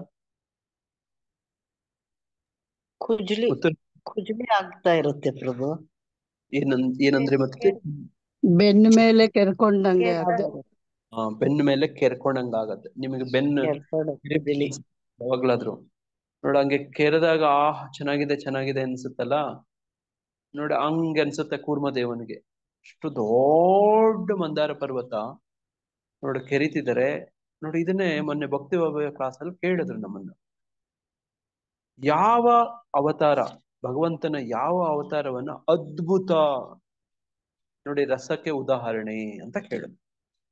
ನಾವು ಕ್ಲಾಸಲ್ಲಿ ಯಾವ್ಯಾವ್ದೋ ಉದಾಹರಣೆ ಯಾವ್ಯಾವ್ದೋ ಹೇಳಿದ್ವಿ ಅವತಾರ ನೋಡಿ. ಆ ಅವತಾರ ಈ ಅವತಾರ ಎಲ್ಲ ಹೇಳಿದ್ವಿ. ಅವ್ರ ಪ್ರಭುಜಿ ಒಪ್ಲೇ ಇಲ್ಲ. ಶಾಸ್ತ್ರದ ಪ್ರಕಾರ ಅದಲ್ಲ, ಅದ್ಭುತಗೆ ಅವತಾರ ಕೂರ್ಮದೇವ ಅಂತ ಹೇಳಿದ್ರು ನೋಡಿ. ನೋಡಿ ಹಂಗೆ ಅಷ್ಟೆಲ್ಲ ಮಾಡಿ ನೋಡಿ ಕಡಿದ್ರೆ, ಆ ಅಮೃತವನ್ನ ಕಡಿಯೋ ಪ್ರಯತ್ನದಲ್ಲಿ ಕ್ಷೀರಸಾಗರವನ್ನ ಕಡಿದ್ರೆ ಪ್ರಾರಂಭದಲ್ಲಿ ವಿಷ ಬರುತ್ತೆ ನೋಡಿ. ಆಲಾಹಲ ನೋಡಿ ವಿಷ ಬರುತ್ತೆ. ಆ ವಿಷ ಎಷ್ಟು ಘೋರವಾಗಿರುತ್ತೆ ಅಂದ್ರೆ ಪ್ರಳಯ ಮಾಡೋ ಮಟ್ಟಕ್ಕಿರುತ್ತೆ. ನೋಡಿ ನಮ್ಮ ಬದುಕಲ್ಲೂ ಕೂಡ ನೋಡಿ ಇವೆಲ್ಲ ಹೇಳಿ ಕೇಳಿ ಸರಿ ಸರಿ ಏನೋ ಭಗವದ್ಗೀತೆ ಯಥಾರೂಪದಲ್ಲಿ ಹಿಂಗೆ ಹೇಳಿದಾರಂತೆ. ನೋಡಿ ಗೀತಾರ್ಥ ಸ್ವಾರಸ್ಯದಲ್ಲಿ ಹಿಂಗೆಲ್ಲ ಹೇಳ್ಕೊಟ್ರು. ಇವತ್ತಿಂದನೇ ನಾನು ಭಕ್ತಿ, ನಾನು ಈ ದೇಹ ಅಲ್ಲ, ನೋಡಿ ಆತ್ಮ, ನೋಡಿ ಕೃಷ್ಣ ಭಕ್ತಿ ಸಾಧನೆ ಮಾಡಕ್ ಶುರು ಮಾಡ್ತೀನಿ ಅಂತ ಶುರು ಮಾಡಿದ್ರೆ ಏನ್ ಬರುತ್ತೆ? ಆಲಹಲ ಬರುತ್ತೆ. ನೋಡಿ ಬೇಕಿದ್ರೆ ನಿಮ್ಮ ಕುಟುಂಬ ಸದಸ್ಯರುಗಳೆಲ್ಲ ಕಮೆಂಟ್ ಮಾಡ್ತಾರೆ, ಓಸಿ ಕಮೆಂಟ್ ನೋಡಿ. ಆಮೇಲೆ ನಿಮ್ಗೂ ಕೂಡ ಮನ್ಸಿಗೆ ಅಯ್ಯೋ ಅವ್ರು ಹಿಂಗ ಅನ್ಕೋತಿದಾರೆ, ಹಿಂಗ ಅನ್ಕೋತಿದಾರೆ. ಈ ಕೃಷ್ಣ ಭಕ್ತಿ ಸಾಧನೆ ಮಾಡಕ್ ಹೋಗ್ತೀರಿ, ಏನೇನೋ ಕಮೆಂಟ್ಗಳು ಮಾಡ್ತಾರೆ, ನಿಮ್ಗೂ ಗೊಂದಲ ಆಗತ್ತೆ, ವಿಚಲಿತ ಆಗ್ತೀರಿ. ಆಗತ್ತಾ ಈ ತರ? ಅಯ್ಯೋ ಕೃಷ್ಣ ಭಕ್ತಿ ಮೊದ್ಲು ಚೆನ್ನಾಗಿದ್ನಲ್ಲ, ಏನ್ ಬೇಕೋ ಹೆಂಗ್ ಬೇಕೋ ಹಂಗಿದ್ನಲ್ಲ, ಕೃಷ್ಣ ಭಕ್ತಿಗೆ ತುಂಬಾ ಸಮಸ್ಯೆಗಳಾಗ್ತಿದಾವಲ್ಲ ಅನ್ಸುತ್ತಾ? ಅನ್ಸಿದೆ ಪ್ರಭುಜಿ. ಅದಕ್ ಮೊದ್ಲು ಎಷ್ಟ್ ಚೆನ್ನಾಗಿತ್ತು ಬದುಕು, ಕೃಷ್ಣ ಪ್ರಜ್ಞೆಗೆ ಬಂದ್ಮೇಲೆ ಎಷ್ಟೊಂದ್ ಸಮಸ್ಯೆಗಳು ನೋಡಿ, ಹಂಗ ಅನ್ಸುತ್ತೆ ಅಲ್ವಾ? ನೋಡಿ ಅಮೃತ ಸವಿಯುವಂಥದ್ದು ಹಂಗೆ ಬಂದ್ ಬಾಯಲ್ಲಿ ತೊಟ್ಟಿಕ್ ಹಂಗೆ ಬಿದ್ದೋಗೋದಿಲ್ಲ. ನೋಡಿ ನಾವು ಕೃಷ್ಣ ಪ್ರಜ್ಞೆ ಆಚರಣೆ ಅಭ್ಯಾಸ ಮಾಡಕ್ ಹೋದಾಗ ನಮ್ಮ ಕುಟುಂಬ ಸದಸ್ಯರುಗಳಿಂದನೋ ನಮ್ಮ ದೇಹದಲ್ಲೇ ನಮ್ಮ ಮನಸ್ಸು, ನೋಡಿ ನಮ್ಮ ಇಂದ್ರಿಯಗಳು ತಿರುಗ್ ಬಿದ್ಬಿಡ್ತವೆ, ಆಪೋಸಿಟ್ ಪಾರ್ಟಿ ಆಗ್ಬಿಡ್ತವೆ. ನೋಡಿ ಇಂದ್ರಿಯಗಳು ನೋಡಿ ವೈರಿಗಳಾಗ್ಬಿಡ್ತವೆ, ಡಿಮ್ಯಾಂಡ್ ಮಾಡ್ತವೆ ಮನಸ್ಸು ಇಂದ್ರಿಯಗಳು. ನೋಡಿ ಇದನ್ನೇ ನಮ್ಮೊಳಗೆ ಇರುವಂತವುಗಳು ನೋಡಿ, ಈ ಅರಿಷಡ್ ವರ್ಗಗಳೆಲ್ಲಾನು ತಿರುಗಿ ಬಿದ್ಬಿಡ್ತವೆ. ನೋಡಿ ಈ ಇಂದ್ರಿಯಗಳೆಲ್ಲಾನು ತಿರುಗಿ ಬೀಳ್ತವೆ, ಡಿಮ್ಯಾಂಡ್ ಮಾಡ್ತವೆ. ನಮ್ ಬಂಧು ಬಳಗ ಎಲ್ಲಾನು ತಿರುಗಿ ಬೀಳ್ತಾರೆ. ನೋಡಿ ಏನಪ್ಪಾ ಆರಾಮಾಗಿದ್ದೆ, ಕೃಷ್ಣ ಭಕ್ತಿ ಮಾಡಕ್ ಹೋಗಿ ಸಮಸ್ಯೆ ಜಾಸ್ತಿ ಆಯ್ತು ಅನ್ಸುತ್ತೆ. ನೋಡಿ ಅದನ್ನ ನೋಡಿ ಹೆಂಗೆ ದೇವತೆಗಳು ನೋಡಿ ಭಗವಾನ್ ಮಹಾದೇವನನ್ನ ಕೃಪೆ ಪಡ್ಕೊಂಡ್ರು ನೋಡಿ, ಆತನ ಜೀವನದಲ್ಲಿ ಪ್ರವೇಶ, ಅವರ ಆ ಸಂದರ್ಭದಲ್ಲಿ ಪ್ರವೇಶ ಮಾಡಿ ಆ ಆಲಾಹಲ ವಿಷಯವನ್ನ ತಾನು ಧರಿಸಿ ನೋಡಿ ಅವ್ರಿಗೆ ಅನುಕೂಲ ಮಾಡಿಕೊಡ್ತಾನೋ ಆ ತರ ಗುರುಗಳು ನಮ್ಮ ಬದುಕಲ್ಲಿ. ನೋಡಿ ಅವರು ನೋಡಿ ಈ ತರದ್ದು ಸಮಸ್ಯೆಗಳನ್ನ ಅವ್ರ ಜೊತೆ ಹಂಚ್ಕೋಬಹುದು. ನೋಡಿ ಅವರು ಅದನ್ನ ತಗೊಳಕ್ ತಯಾರಿರ್ತಾರೆ, ನೀವು ಹೇಳೋದನ್ನ ಕೇಳಕ್ ಇರ್ತಾರೆ, ಅದನ್ನ ಬರೆಯಾರ್ಸಕ್ಕೆ ನೋಡಿ. ನೋಡಿ ಈ ತರ ಭಗವಂತ ನೋಡಿ ಮಹಾದೇವ ಅಂದ್ರೆ ಹಂಗೆ, ವೈಷ್ಣವನ ಯಥಾ ಶಂಭು.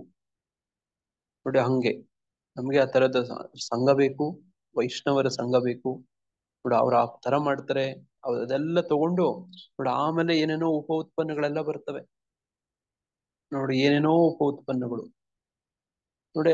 ಆ ಉಪ ಉತ್ಪನ್ನಗಳ ಮೇಲೆ ನಮ್ ಗಮನ ಇರಬಾರ್ದು ನೋಡಿ, ಅವುಗಳು ಬರ್ತವೆ ನೋಡಿ. ಕೊನೆಯಲ್ಲಿ ಅಮೃತ ಬರುತ್ತೆ ನೋಡಿ. ಅಮೃತ ಬಂದಾಗ ಕೂಡ ಮತ್ತೆ ನೋಡಿ ಭಗವಂತನ ನೋಡಿ ತಂತ್ರ, ಅಲ್ಲೂ ಕೂಡ ತಂತ್ರ. ಈಗ ರಾಕ್ಷಸರು ಅದನ್ನ ಎತ್ಕೊಂಡು ಓಡಿಸ್ತಿರ್ತಾರೆ ನೋಡಿ, ಅದು ಕೊಡ್ಬೇಕು ಅನ್ಕೊಂಡದ್ದು ಸುರರಿಗೆ, ಭಗವಂತನ ಭಕ್ತರಿಗೆ. ಅದ್ರ ಅಸುರರು ಅಪಹರಣ ಮಾಡ್ಕೊಂಡು ಓಡ್ತಿರ್ತಾರೆ. ಈಗೇನ್ ಮಾಡೋದು? ಅಸುರರು ಅಂದ್ರೆ ಅಸುರಿ ಪ್ರವೃತ್ತಿ ನೋಡಿ, ಡೆಮೋನಿಯಾಕ್ ಮೆಂಟಾಲಿಟಿ ನೋಡಿ, ಅಸುರ ಪ್ರವೃತ್ತಿ ನೋಡಿ. ಅವರು ನೋಡಿ ಆದ್ರೆ ಭಗವಂತ ನೋಡಿ ಅವ್ರಿಗೆ ಕೊಡೋದಿಲ್ಲ ನೋಡಿ, ಅದಕ್ಕೊಂದು ತಂತ್ರ ನೋಡಿ. ನೋಡಿ ಭಕ್ತರಿಗೆ ನೋಡಿ ಭಗವಂತ ನೋಡಿ ಆತನ ಒಂದು ವಿಶೇಷ ಸ್ಥಾನಮಾನ ಇಟ್ಕೊಂಡಿರ್ತಾನೆ. ಅದಕ್ಕೋಸ್ಕರನೇ ಈ ಭಗವತಿ ವಿಜ್ಞಾನ ಇದೆಯಲ್ಲ, ಆತ್ಮ ವಿಜ್ಞಾನ, ಭಗವದ್ ವಿಜ್ಞಾನ, ಅಸುರರಿಗೆ ಅರ್ಥ ಆಗಲ್ಲ, ಒಪ್ಕೊಳ್ಳಲ್ಲ, ಕೇಳಿದ್ರೇನು ಅವ್ರ ಅಭ್ಯಾಸ ಮಾಡಲ್ಲ ನೋಡಿ. ಧೃತರಾಷ್ಟ್ರನು ಕೂಡ ಭಗವದ್ಗೀತೆಯನ್ನ ಕೇಳಿರ್ತಾನೆ, ಸ್ವಲ್ಪ ಕೂಡ ಬದಲಾವಣೆ ಆಗಿರೋದಿಲ್ಲ ನೋಡಿ. ಹಂಗೆ ನೋಡಿ ಧೃತರಾಷ್ಟ್ರ ಕೇಳ್ತಾನೆ, ಇನ್ನು ಉಳಿದವರು ಬಾಕಿಯವರು ಕೇಳ್ತಾರೆ ನೋಡಿ. ಸಂಜಯ ಕೇಳ್ತಾನೆ, ಭಕ್ತನಾಗ್ತಾನೆ. ಅರ್ಜುನ ಕೇಳ್ತಾನೆ ನೋಡಿ, ಆತ ಕೃಷ್ಣನ್ಗೆ ಶರಣ ಆಗ್ತಾನೆ, ಆತನ ಹೇಳ್ದಂಗೆ ಕೇಳಕ್ಕೆ ಒಪ್ಕೊಳ್ತಾನೆ ನೋಡಿ. ಹಿಂಗೆ ನೋಡಿ ಭಗವದ್ಗೀತೆ ವಿಚಾರ ನೋಡಿ. ಹಂಗೆ ಯಾರು ಅಮೃತ ಸವಿತಾರೆ, ಯಾರಿಗೆ ಇಲ್ಲಿ ಹೇಳ್ತಿರೋ ಅಮೃತ ಸಿಗುತ್ತೆ ಅಂದ್ರೆ ಯಾರಿಗೆ ಸಿಗುತ್ತೆ ಮಾತಾಜಿ? ಭಕ್ತ್ಯಾಮಾಂ ಅಭಿಜಾನಾತಿ, ಭಕ್ತರಿಗಷ್ಟೇನೆ ಸಿಗೋದು ಅಮೃತ. ಇಲ್ಲಿ ಹೇಳ್ತಿರೋ ಅಮೃತ, ಅಲ್ಲಿ ಪುರಾಣದಲ್ಲಿ ಹೇಳ್ತಿರೋ ಅಮೃತ ಯಾರಿಗೆ ಸಿಗತ್ತೆ? ಭಕ್ತ್ಯಾಮಾಂ, ಭಕ್ತರಿಗೆ ಮಾತ್ರನೇ ಅರ್ಥ ಆಗುತ್ತೆ. ಮತ್ತೆ ಯಾರು ಅಧಿಕೃತ ಗುರುಗಳಿಂದ ಅದನ್ನ ಸಾಧನೆ ಮಾಡಿರ್ತಾರೋ ಅವ್ರಿಗೆ ಮಾತ್ರ. ಅವ್ರಿಗೆ ಮಾತ್ರ ನೋಡಿ ಅದನ್ನ ಬಿಟ್ಟು ಜ್ಞಾನಿಗಳು, ಕರ್ಮಿಗಳು, ತಪಸ್ವಿಗಳು, ನೋಡಿ ಇನ್ಯಾರ್ಯಾರು ದೊಡ್ಡ ದೊಡ್ಡ, ನೋಡಿ ಅವ್ರು ಯಾರಿಗೂ ಸಿಗೋದಿಲ್ಲ ಈ ಅಮೃತ. ಇಲ್ಲಿ ಹೇಳ್ತಿರೋ ಅಮೃತ ನೋಡಿ, ಅಲ್ಲಿ ಸಿಕ್ಕಂತ ಅಮೃತ, ದೇವದಾನವರ ನೋಡಿ ಸುರರ ಮಧ್ಯದಲ್ಲಿ ಸಿಕ್ಕಂತ ಅಮೃತ, ಇದೆಲ್ಲ ಯಾರಿಗೆ ಸಿಗತ್ತೆ ಅಂತಂದ್ರೆ ಭಗವಂತನ ಭಕ್ತ್ಯಾಮಾಮ್ ಅಭಿಜಾನಾತಿ, ಭಕ್ತರಿಗೇ ಸಿಗೋದು. ನೋಡಿ ಇಲ್ಲ ನಾನು ತುಂಬಾ ಬುದ್ಧಿವಂತ ಜ್ಞಾನಿ ನಾನು, ನೋಡಿ ಈ ತರದ ಇಂಥವ್ರಿಗೆಲ್ಲ ಸಿಗಲ್ಲ. ಹರೇ ಕೃಷ್ಣ ಪ್ರಭು. ದೇವತೆಗಳಿಗೆ ಹಾಗೂ ದಾನವರಿಗೆ ಕಾಲ, ದೇಶ, ಕಾರ್ಯ, ಕಾರಣ, ಧ್ಯೇಯೋದ್ದೇಶಗಳು ಒಂದೇ ಆಗಿದ್ದರೂ ಅವರು ಸಾಧಿಸಿದ ಫಲಗಳು ವಿಭಿನ್ನವಾಗಿದ್ದವು. ದೇವತೆಗಳು ಸದಾ ಭಗವಂತನ ಪಾದ ಪದ್ಮಗಳ ಧೂಳಿನ ಆಶ್ರಯದಲ್ಲಿ ಇದ್ದುದರಿಂದ ಅವರು ಬಹು ಸುಲಭವಾಗಿ ಅಮೃತವನ್ನು ಕುಡಿದು ಅದರ ಪ್ರಭಾವದ ಪ್ರಯೋಜನ ಪಡೆಯಲು ಶಕ್ತರಾದರು.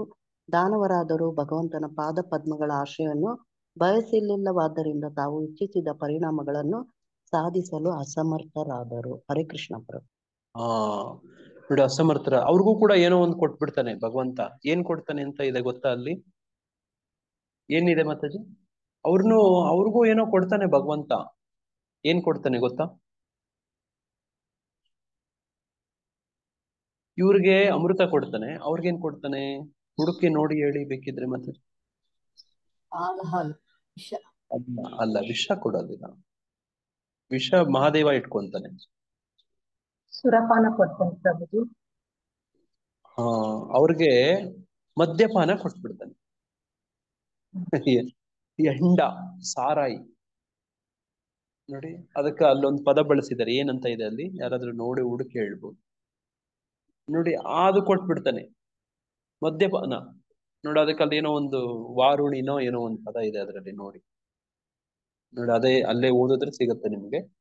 ಅವ್ರಿಗೂ ಕೊಡ್ತಾನೆ ಭಗವಂತ, ಅವ್ರಿಗೂ ಏನೋ ಸಿಗುತ್ತೆ ನೋಡಿ. ಅದರಿಂದ ಅವ್ರಿಗೂ ಸಂತೋಷ, ಅವ್ರಿಗೂ ಕೂಡ ಏನೋ ಕೊಡ್ತಾನೆ ಒಟ್ಟು. ನೋಡಿ ಹಂಗೆ ನಮಗೇನ್ ಬೇಕು ಸಿಗ್ಬೇಕು ಅನ್ನೋಂಥದ್ದು ನಮಗೂ ಮುಖ್ಯ ಆಗ್ಬೇಕು. ನೋಡಿ ಹಂಗೆ ಇಲ್ಲಿ ಹೇಳ್ತಿರುವಂತದ್ದು ಅಮೃತವನ್ನ ಸವಿಯೋದು. ಅದು ಈ ಅಮೃತವನ್ನ ಸವಿಯೋದು ಮುಂದಿನ ಜನ್ಮದಲ್ಲೋ, ನೋಡಿ ಮುಂದಿನ ಯಾವಾಗ್ಲೂ ಅಲ್ಲ, ಈವಾಗಿಂದನೇ ಸವಿಬಹುದು. ನೋಡಿ ಅದನ್ನೇ ನಾಮಾಮೃತ ಅಂತ ಹೇಳೋದು. ನೋಡಿ ನಾಮಾಮೃತ, ನೋಡಿ ನಾಮಾಮೃತ ನೋಡಿ ಪ್ರಭುಪಾದರು ಈ ತರ ಹೇಳ್ತಾರೆ. ನೋಡಿ ಅದ್ರ ಬಗ್ಗೆ ನೋಡಿ, ಇದನ್ನ ಈ ಹರಿದಾಸ್ ಠಾಕೂರ್ ಅಂತವ್ರು ನಮ್ಮ ಆಚಾರ್ಯರಾಗ್ಲಿ, ನೋಡಿ ನೀವೇ ಆಗ್ಲಿ ಅಲ್ವಾ, ನೋಡಿ ಹರೇ ಕೃಷ್ಣ ಕೃಷ್ಣ ಕೃಷ್ಣ ಹರೇ ಹರೇ, ಹರೇ ರಾಮ ರಾಮ ರಾಮ ಹರೇ ಹರೇ.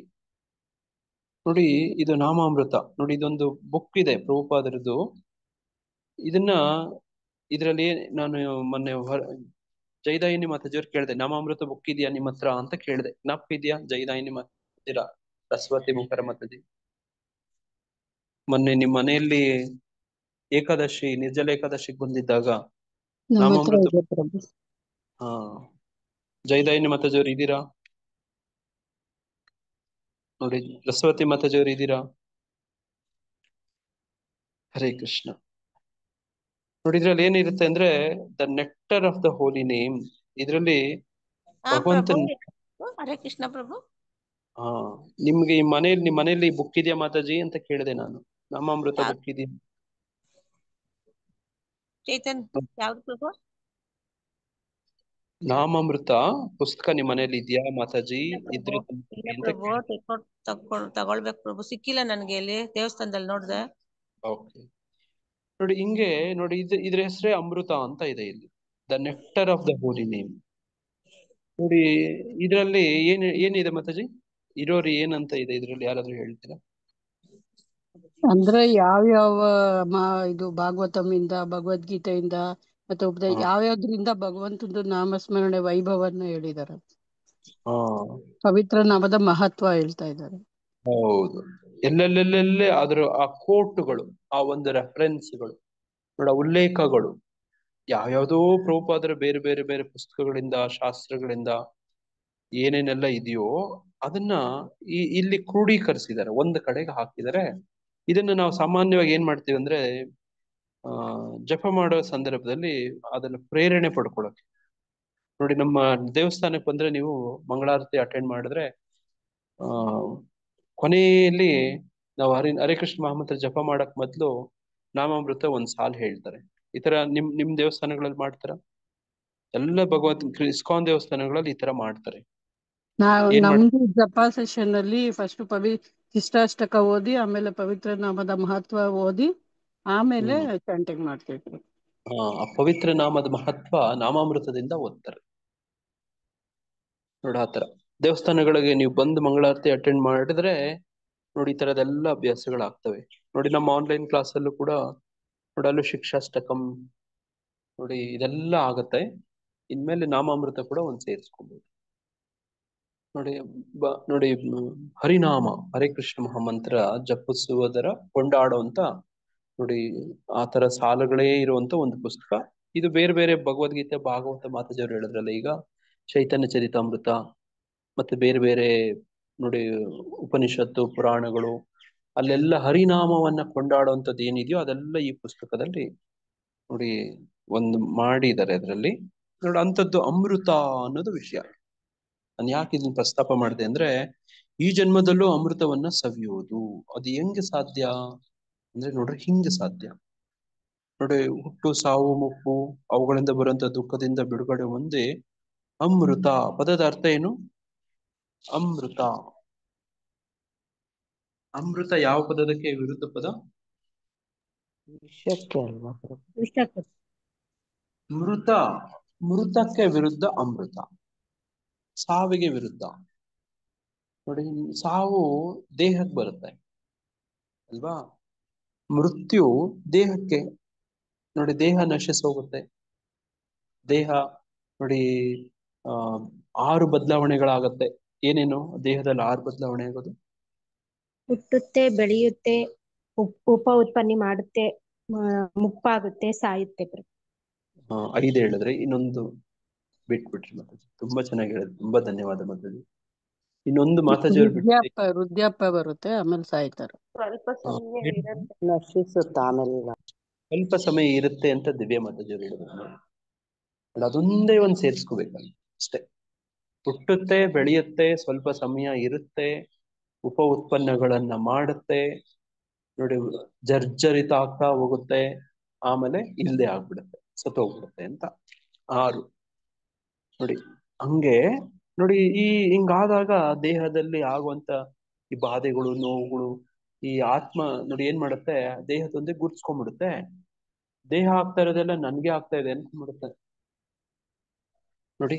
ದೇಹಕ್ಕೆಲ್ಲ ಏನೇನ್ ಆಗ್ತಿದ್ಯೋ ಅದೆಲ್ಲ ನನ್ಗೆ ಆಗ್ತಿದೆ ಅನ್ಸ್ಬಿಡುತ್ತೆ ನೋಡಿ. ಅವಾಗ ದೇಹದ ಜೊತೆ ಗುರ್ಸ್ಕೊಂಡು ಅಯ್ಯೋ ಅಂತ ದುಃಖ ಪಡೋದು ನೋಡಿ. ನನಗೆ ವಯಸ್ಸಾಗೋಯ್ತು, ನಾನು ಕುರೂಪ ಆಗ್ಬಿಟ್ಟೆ, ನನಗೆ ನೋಡಿ ಹಂಗಾಯ್ತು ಹಿಂಗಾಯ್ತು, ನನಗೆ ರೋಗ ಬಂತು, ಅಯ್ಯೋ ನಾನು ಸತ್ತೋಗ್ತಾ ಇದ್ದೀನಿ ಅಂತ ನೋಡಿ ಹಂಗ ಅನ್ಸುತ್ತಾ ಇರುತ್ತೆ. ಯಾರು ಇವತ್ತಿನ ಅಂಶ ಈ ದೇಹದ ಮೇಲೆ ಆಗ್ತಿರೋಂತ 3 ಗುಣಗಳ ಪ್ರಭಾವ ನೋಡಿ, ಈ ದೇಹಕ್ಕೆ ಆಗ್ತಿರೋಂತ ಹುಟ್ಟು ಸಾವು ಮುಪ್ಪು ಅದರಿಂದ ಆಗುವಂತ ದುಃಖ ನೋಡಿ, ಇವುಗಳಿಂದ ಎಲ್ಲ ನಾವು ಬಿಡುಗಡೆ ಆಗ್ಲಿ, ಇವುಗಳಿಂದ ನಾವು ನೋಡಿ ಬಾಧೆಯಿಂದ ಪೀಡಿತರಿಂದ ದೂರ ಆಗ್ಲಿ ನೋಡಿ ಅನ್ನುವಂಥದ್ದು ಕೃಷ್ಣನ ಇಚ್ಛೆ ನೋಡಿ. ಇಚ್ಛೆ ಇದು ನಮಗೋಸ್ಕರ ನೋಡಿ, ನಮ್ಗೆ ಒಳ್ಳೇದಾಗ್ಲಿ ಅಂತ ಕೃಷ್ಣ ಬಯಸ್ತಾನೆ. ಅದಕ್ಕೆ ಕೃಷ್ಣನನ್ನ ಸುಹೃದಂ ಅಂತ ಹೇಳ್ತಾರೆ. ಸುಹೃದಂ ಸರ್ವಭೂತಾನಾಂ ನೋಡಿ ಬಾಕಿ ಇತರರಿಗೂ ಕೃಷ್ಣನ್ಗೂ ಇದೇ ವ್ಯತ್ಯಾಸ ನೋಡಿ. ಇದೇ ವ್ಯತ್ಯಾಸ ಬಾಕಿ ಬೇರೆಯವ್ರಿಗೂ ಕೃಷ್ಣನಿಗೂ ನೋಡಿ. ನಮ್ಮ ಅಪ್ಪ ಅಮ್ಮಗೂ ಬೇರೆ ಬಾಕಿ ಜನಗಳಿಗೂ ವ್ಯತ್ಯಾಸ ಇರುತ್ತೆ, ಗೊತ್ತಾ? ಹೌದಾ? ನೀವು ನಿಮ್ಮ ಮಕ್ಕಳಿಗೆ ಕೊಡೋ ಆ ಪ್ರೀತಿ ಆರೈಕೆ ಬಾಕಿಯವರು ಆ ಪ್ರಮಾಣದಲ್ಲಿ ಹಂಗೆ ಕೊಡೋದು ಸ್ವಲ್ಪ ಕಷ್ಟ. ಇಲ್ಲ ನಮ್ ದೊಡ್ಡಮ್ಮ ಚಿಕ್ಕಮ್ಮನು ಅದೇ ತರ ಪ್ರೀತಿಸ್ತಾರೆ ಅಂತಂದ್ರೆ ಅಷ್ಟು ನಿಜವಾಗ್ಲೂ ಬರೋದಿಲ್ಲ. ಮತ್ತೆ ಇನ್ನು ಪಕ್ಕದ ಮನೆಯವ್ರಿಗೆ ನಿಮ್ ಮಕ್ಕಳನ್ನ ನೋಡ್ಕೊಳ್ಳಿ ಅಂತ ಬಿಟ್ಟು ಹೋಗಿರ್ತೀರಿ, ನಿಮ್ಗೆ ಸಮಾಧಾನ ಇರುತ್ತೆ ಮಾತಾಜಿ? ನಿಮ್ ಮಕ್ಕಳನ್ನ ಮೊಮ್ಮಕ್ಕಳನ್ನ ಪಕ್ಕದ ಮನೆಯವ್ರ ಹತ್ರ ಬಿಟ್ಟು ಹೋಗಿರ್ತೀರಿ, ಅರ್ಜೆಂಟ್ ಏನೋ ಒಂದ್ ಕೆಲ್ಸದ ಮೇಲೆ ಹೋಗ್ಬೇಕಿರುತ್ತೆ, ನಿಮಗೆ ನಿರಾಳವಾಗಿ ಸಮಾಧಾನದಿಂದ ಇರ್ತೀರಾ? ಫೋನ್ ಮಾಡಿ ಅವಾಗ ಕೇಳ್ಕೊಳ್ತಾ ಇರ್ತೀವಿ ಪ್ರಭು. ಬರೀ ಕೇಳ್ಕೊಂಡು ಅಷ್ಟು ಅಷ್ಟೇ ಸಮಾಧಾನ ಇರಲ್ಲ. ಸಮಾಧಾನ ಇರಲ್ಲ. ಇದು ನಿಜವಾದ ಮಾತು. ಅಷ್ಟಾಗಿ ಸಮಾಧಾನ ಇರಲ್ಲ. ನಿಮ್ ಸ್ವಂತ ಅಕ್ಕ ತಂಗಿರಿಗೆ ನಿಮ್ ಮಕ್ಕಳನ್ನ ಮಗು ನೋಡ್ಕೊಳ್ರಿ ಅಂತ ಬಿಟ್ಟು ಹೋಗಿರ್ತೀರಿ, ಅವಾಗ್ಲೂ ಕೂಡ ನಿಮ್ಗೆ ಅಷ್ಟಾಗಿ ಸಮಾಧಾನ ಇರಲ್ಲ. ಫೋನ್ ಮಾಡಿ ಕೇಳ್ಕೊತಾ ಇರ್ತೀರಿ. ನೋಡಿ ನೋಡಿ, ಅಜ್ಜಿ ತಾತ ಇನ್ನೂ ಚೆನ್ನಾಗಿ ನೋಡ್ಕೋತಾರೆ, ಆದ್ರೇನು ಕೂಡ ನೀವ್ ಎತ್ತು ಕರಳು ನೋಡಿ ಅವಾಗ್ಲೂನು ವಿಚಾರಣೆ ಮಾಡ್ತಾ ಇರ್ತೀರಿ ಅಲ್ವಾ. ನೋಡಿ ಹಂಗೆ ನೋಡಿ ಕೃಷ್ಣ ಅಂದ್ರೆ ಹಂಗೆ ನೋಡಿ, ಹಂಗೆ ಕೃಷ್ಣ ನೋಡಿ. ಹಂಗೆ ಭಾವಾರ್ಥದಲ್ಲಿ ಪ್ರಭುಪಾದರು ಹೇಳ್ತಾರೆ, ಈ ದೇಹದಲ್ಲಿಯೂ ಸಹ ಸಂಪೂರ್ಣ ಕೃಷ್ಣ ಪ್ರಜ್ಞೆಯಲ್ಲಿ ಆಧ್ಯಾತ್ಮಿಕ ಸ್ಥಿತಿಯಲ್ಲಿ ಇರುವುದು ಹೇಗೆ ಸಾಧ್ಯ ಎನ್ನುವುದನ್ನು ಈ ಶ್ಲೋಕ ಹೇಳಿದೆ.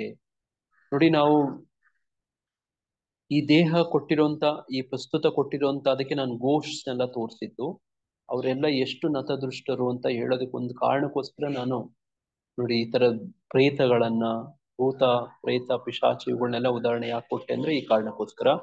ನಾವು ಮೊದಲನೇದಾಗಿ ಅರ್ಥಕೋಬೇಕು, ನಾವು ಈ ಪ್ರಸ್ತುತ ಒಂದು ಕೃಷ್ಣ ಪ್ರಜ್ಞೆ ಮಾಡೋದಕ್ಕೆ ಒಂದು ಅನುಕೂಲಕರ ಸುಸ್ಥಿತಿಯಲ್ಲಿ ಇದೀವಿ ಅನ್ನೋದು ಮೊದಲನೇ ಅಂಶ. ನೋಡಿ, ಯಾರಿಗೇನೂ ಅರ್ಥ ಆಗ್ಲಿಲ್ಲ, ಏನೇನೋ ಹೇಳಿದ್ರು, ತುಂಬಾ ಕನ್ಫ್ಯೂಸ್ ಮಾಡಿದ್ರು ಅಂತ ಯಾರಿಗಾದ್ರೂ ಅನ್ಸಿದ್ರೆ ನೋಡಿ ಅವೆಲ್ಲ ಮರ್ತ್ ಬಿಟ್ಬಿಡಿ. ಕೊನೆ ಪಕ್ಷ ಈಗ ಹೇಳೋದ ಈಗ ಇಷ್ಟ ಜ್ಞಾಪಕ ಇಟ್ಕೊಂಡು ಅನುಭವಿಸಿದ್ರೆ ಇಷ್ಟೇ ಸಾಕು. ಕೃಷ್ಣ ನಮಗೆ ಒಂದು ಒಳ್ಳೆ ಅವಕಾಶವನ್ನ ಕೊಟ್ಟಿದ್ದಾನೆ ನೋಡಿ. ಅದನ್ನೇ ಈ ಒಂದು ಅವಕಾಶ, ಮಾನವ ಜನ್ಮ ಬಲು ದೊಡ್ಡದು, ಹಾಳು ಮಾಡಿಕೊಳ್ಳದಿರಿ ಹುಚ್ಚಪ್ಪಗಳಿರಾ ಅಂತ ನಮ್ ದಾಸರೆಲ್ಲ ಹೇಳ್ತಾರೆ ನೋಡಿ. ಅಥಾತೋ ಬ್ರಹ್ಮ ಜಿಜ್ಞಾಸ, ದಿಸ್ ಇಸ್ ದ ಟೈಮ್. ಇವಾಗ ಎನ್ಕ್ವೈರಿ ಮಾಡಕ್ಕೆ ನೋಡಿ, ಇದಕ್ಕೆಲ್ಲ ಒಳ್ಳೆ ಅವಕಾಶ. ಅದಕ್ಕೆ ಇಲ್ಲಿ ಪ್ರಭುಪಾದರು ಭಾವಾರ್ಥದಲ್ಲಿ ಹೇಳ್ತಿದ್ರೆ ನೋಡಿ, ಈಗ ಒಳ್ಳೆ ಸಮಯ ನಮ್ಮೆಲ್ಲರಿಗೂ. ಯಾರು ಹೇಳ್ಬಾರ್ದು ಇಲ್ಲ ನನ್ಗೆ ಮುಂದಿನ ಜನ್ಮದಲ್ಲಿ ಮಾಡ್ತೀನಿ ನೋಡಿ, ಈಗ ನನಗೆ ನಮ್ ಕುಟುಂಬದವ್ರು ಸಹಕಾರ ಕೊಡ್ತಿಲ್ಲ, ನಾನು ಜಪ ಮಾಡಿದ್ರೆ ಬೈತಾರೆ, ನಾನು ಅವ್ರಿಗೆ ನೋಡಿ ಹಂಗೆಲ್ಲ ಹೇಳಂಗಿಲ್ಲ. ಇದೇ ಈ ಪ್ರಸ್ತುತ ಇದೇ ನೋಡಿ ನಮ್ಗೆ ಅವಕಾಶ. ಅದೇನದು, ಈ ದೇಹದಲ್ಲಿ ಸಹ ಸಂಪೂರ್ಣ ಕೃಷ್ಣ ಪ್ರಜ್ಞೆಯಲ್ಲಿ ಆಧ್ಯಾತ್ಮಿಕ ಸ್ಥಿತಿಯಲ್ಲಿರುವುದು ಹೇಗೆ ಸಾಧ್ಯ ಎನ್ನುವುದನ್ನು ಈ ಶ್ಲೋಕದಲ್ಲಿ ಹೇಳಿದೆ ನೋಡಿ. ಈ ದೇಹನ ಇಟ್ಕೊಂಡು ನಾವೇನ್ ಮಾಡ್ಬೇಕು, ಕೃಷ್ಣ ಪ್ರಜ್ಞೆಯಲ್ಲಿ ಸಾಧನೆ ಮಾಡ್ಬೇಕು ನೋಡ, ಆ ಸಿದ್ಧಿಯನ್ನ ಪಡಿಬೇಕು ನೋಡಿ, ಆ ಸಿದ್ಧಿಯನ್ನ ಪಡಿಬೇಕು ನೋಡಿ. ಅದನ್ನೇ ಇಲ್ಲಿ ಹೇಳ್ತಿರುವಂತದ್ದು, ಆಧ್ಯಾತ್ಮಿಕ ಸ್ಥಿತಿ ಅದರಲ್ಲಿ ಸಾಧ್ಯ ಮಾಡೋದು ಅಂತ. ಸಾಧ್ಯ, ಸಿದ್ಧಿ, ಸಾಧನ ನೋಡಿ. ಸಾಧನ ನೋಡಿ, ಸಾಧ್ಯ. ಏನಿದು ಸಾಧ್ಯ ನೋಡಿ, ಈ ಬದುಕಿನ ಉದ್ದೇಶವನ್ನ ಪೂರೈಸ್ಕೊಳ್ಳೋದು. ಮುಕ್ತ ಸ್ಥಿತಿಯಲ್ಲಿ ಭಗವಂತಂದು ಸೇವೆ ಮಾಡೋದು ಆಧ್ಯಾತ್ಮಿಕ ಸೇವೆ. ಹಾ ನೋಡಿ, ಆ ಅಮೃತವನ್ನ ಸವಿಯೋದು ನೋಡಿ. ಅದೇನು ಪರಿಪೂರ್ಣತೆ ಅನ್ನುವಂಥದ್ದು ಮುಂದಿನ ಜನ್ಮ ನೋಡಿ, ಮುಂದೆ ಹೆಂಗೋ ಹಂಗಲ್ಲ, ಇವಾಗ್ಲೇ ಅದನ್ನ ಅನುಭವಿಸ್ಬಹುದು ಅಂತ ಅರ್ಥ ನೋಡಿ. ಹಂಗೆ ಪ್ರಭುಪಾದರನ್ನ ನೋಡಿದವರೇ ಹೇಳ್ತಿದ್ರು, ದಿಸ್ ಮ್ಯಾನ್, ಈ ವ್ಯಕ್ತಿ, ಅವ್ರು ಯಾರು, ಹಿಪ್ಪಿಗಳು ಹೇಳೋರು, this person is very transcendental ಅಂತ ಹೇಳೋರು ನೋಡಿ. ಅವರು ನಡೆ ನುಡಿ, ಅವ್ರ ಬದುಕಿನ ಶೈಲಿ, ಅವರ ಅವರ ಅವ್ರ ದೇಹದಲ್ಲಿ ಇದ್ದಂತ ಕಾಂತಿ, ಮುಖದಲ್ಲಿ ನೋಡಿ ಒಂದೊಂದು ಕೂಡ ಪ್ರಭುಪಾದರು ಅಂದ್ರೆ ಹಂಗಿದ್ರು ನೋಡಿ. ನೋಡಿ ಅದನ್ನ ನೋಡಿ ಕೂಡ ಬಹಳಷ್ಟು ಜನ ಪ್ರಭಾವಿತರಾಗ್ತಿದ್ರು. ಆಚಾರ್ಯರು ಅಂದ್ರೆ ಹಂಗೇನೆ, ಅವರ ಆಚರಣೆಗಳ ಮುಖಾಂತರ ಹೇಳ್ಕೊಡೋರು ಅಂತ ನೋಡಿ. ಹಂಗೆ ದೇಹಿ ಎನ್ನುವ ಸಂಸ್ಕೃತ ಪದಕ್ಕೆ ದೇಹವಿರುವ ಎಂದರ್ಥ. ಈ ಐಹಿಕ ದೇಹದಲ್ಲಿದ್ದರೂ ಆಧ್ಯಾತ್ಮಿಕ ಜ್ಞಾನದಲ್ಲಿ ತನ್ನ ಮುನ್ನಡೆಯಿಂದ ಮನುಷ್ಯನು ಪ್ರಕೃತಿ ಗುಣಗಳ ಪ್ರಭಾವದಿಂದ ಮುಕ್ತನಾಗಬಲ್ಲ ನೋಡಿ. ಈ ದೇಹದಲ್ಲಿರ್ತಾನೆ, ಈ ದೇಹ ಪ್ರಕೃತಿಯಿಂದ ಆಗಿದೆ, ಆದ್ರೂ ಕೂಡ ಯಾವ ಮಟ್ಟಕ್ಕೆ ಈ ನಾಮಾಮೃತ ನೋಡಿ, ಈಗ ಹೇಳಿದ್ವಲ್ಲ ನೋಡಿ, ಇದನ್ನ ಸವಿತಾ ಅದನ್ನ ಸಾಧನೆ ಮಾಡ್ತಾ ಮಾಡ್ತಾ ಕೊಟ್ಟಿರುವಂತ ವಿಧಾನಗಳನ್ನ ಅನುಸರಿಸ್ತಾ ನಮಗೆ ಕೊಟ್ಟಿರುವಂತ ನೋಡಿ, ಪ್ರಭುಪಾದರು ಏನ್ ಕೊಟ್ಟಿದರೋ ಸಾಧನ ಕ್ರಮ ನೋಡಿ, ಅಭಿಧೇಯ ಅಂತ ಹೇಳೋದು ಸಾಧನ ಕ್ರಮ, ಅದ್ರ ಮುಖಾಂತರ ಪರಿಪೂರ್ಣತೆಯನ್ನ ಇವಾಗ್ಲೇ ಪಡಿಬಹುದು ಅಂತ. ಈ ಜನ್ಮ ಬಿಟ್ಟ ಮೇಲೆ ಅಲ್ಲ, ಈ ದೇಹ ಇದ್ದವಾಗ್ಲೂ ಕೂಡ ನೋಡ ಈ ಪ್ರಕೃತಿ ಗುಣಗಳ ಪ್ರಭಾವದಿಂದ ಮುಕ್ತನಾಗಬಲ್ಲ ಅಂತ. ಅದನ್ನೇ ಕೃಷ್ಣ ಹೇಳಿದ್ದು, ದೈವೀಶ ಗುಣಮಯಿ ಮಮಮಾಯ ದುರತ್ಯ ಶ್ಲೋಕದಲ್ಲಿ ಇದನ್ನೇ ಹೇಳಿದ್ದು.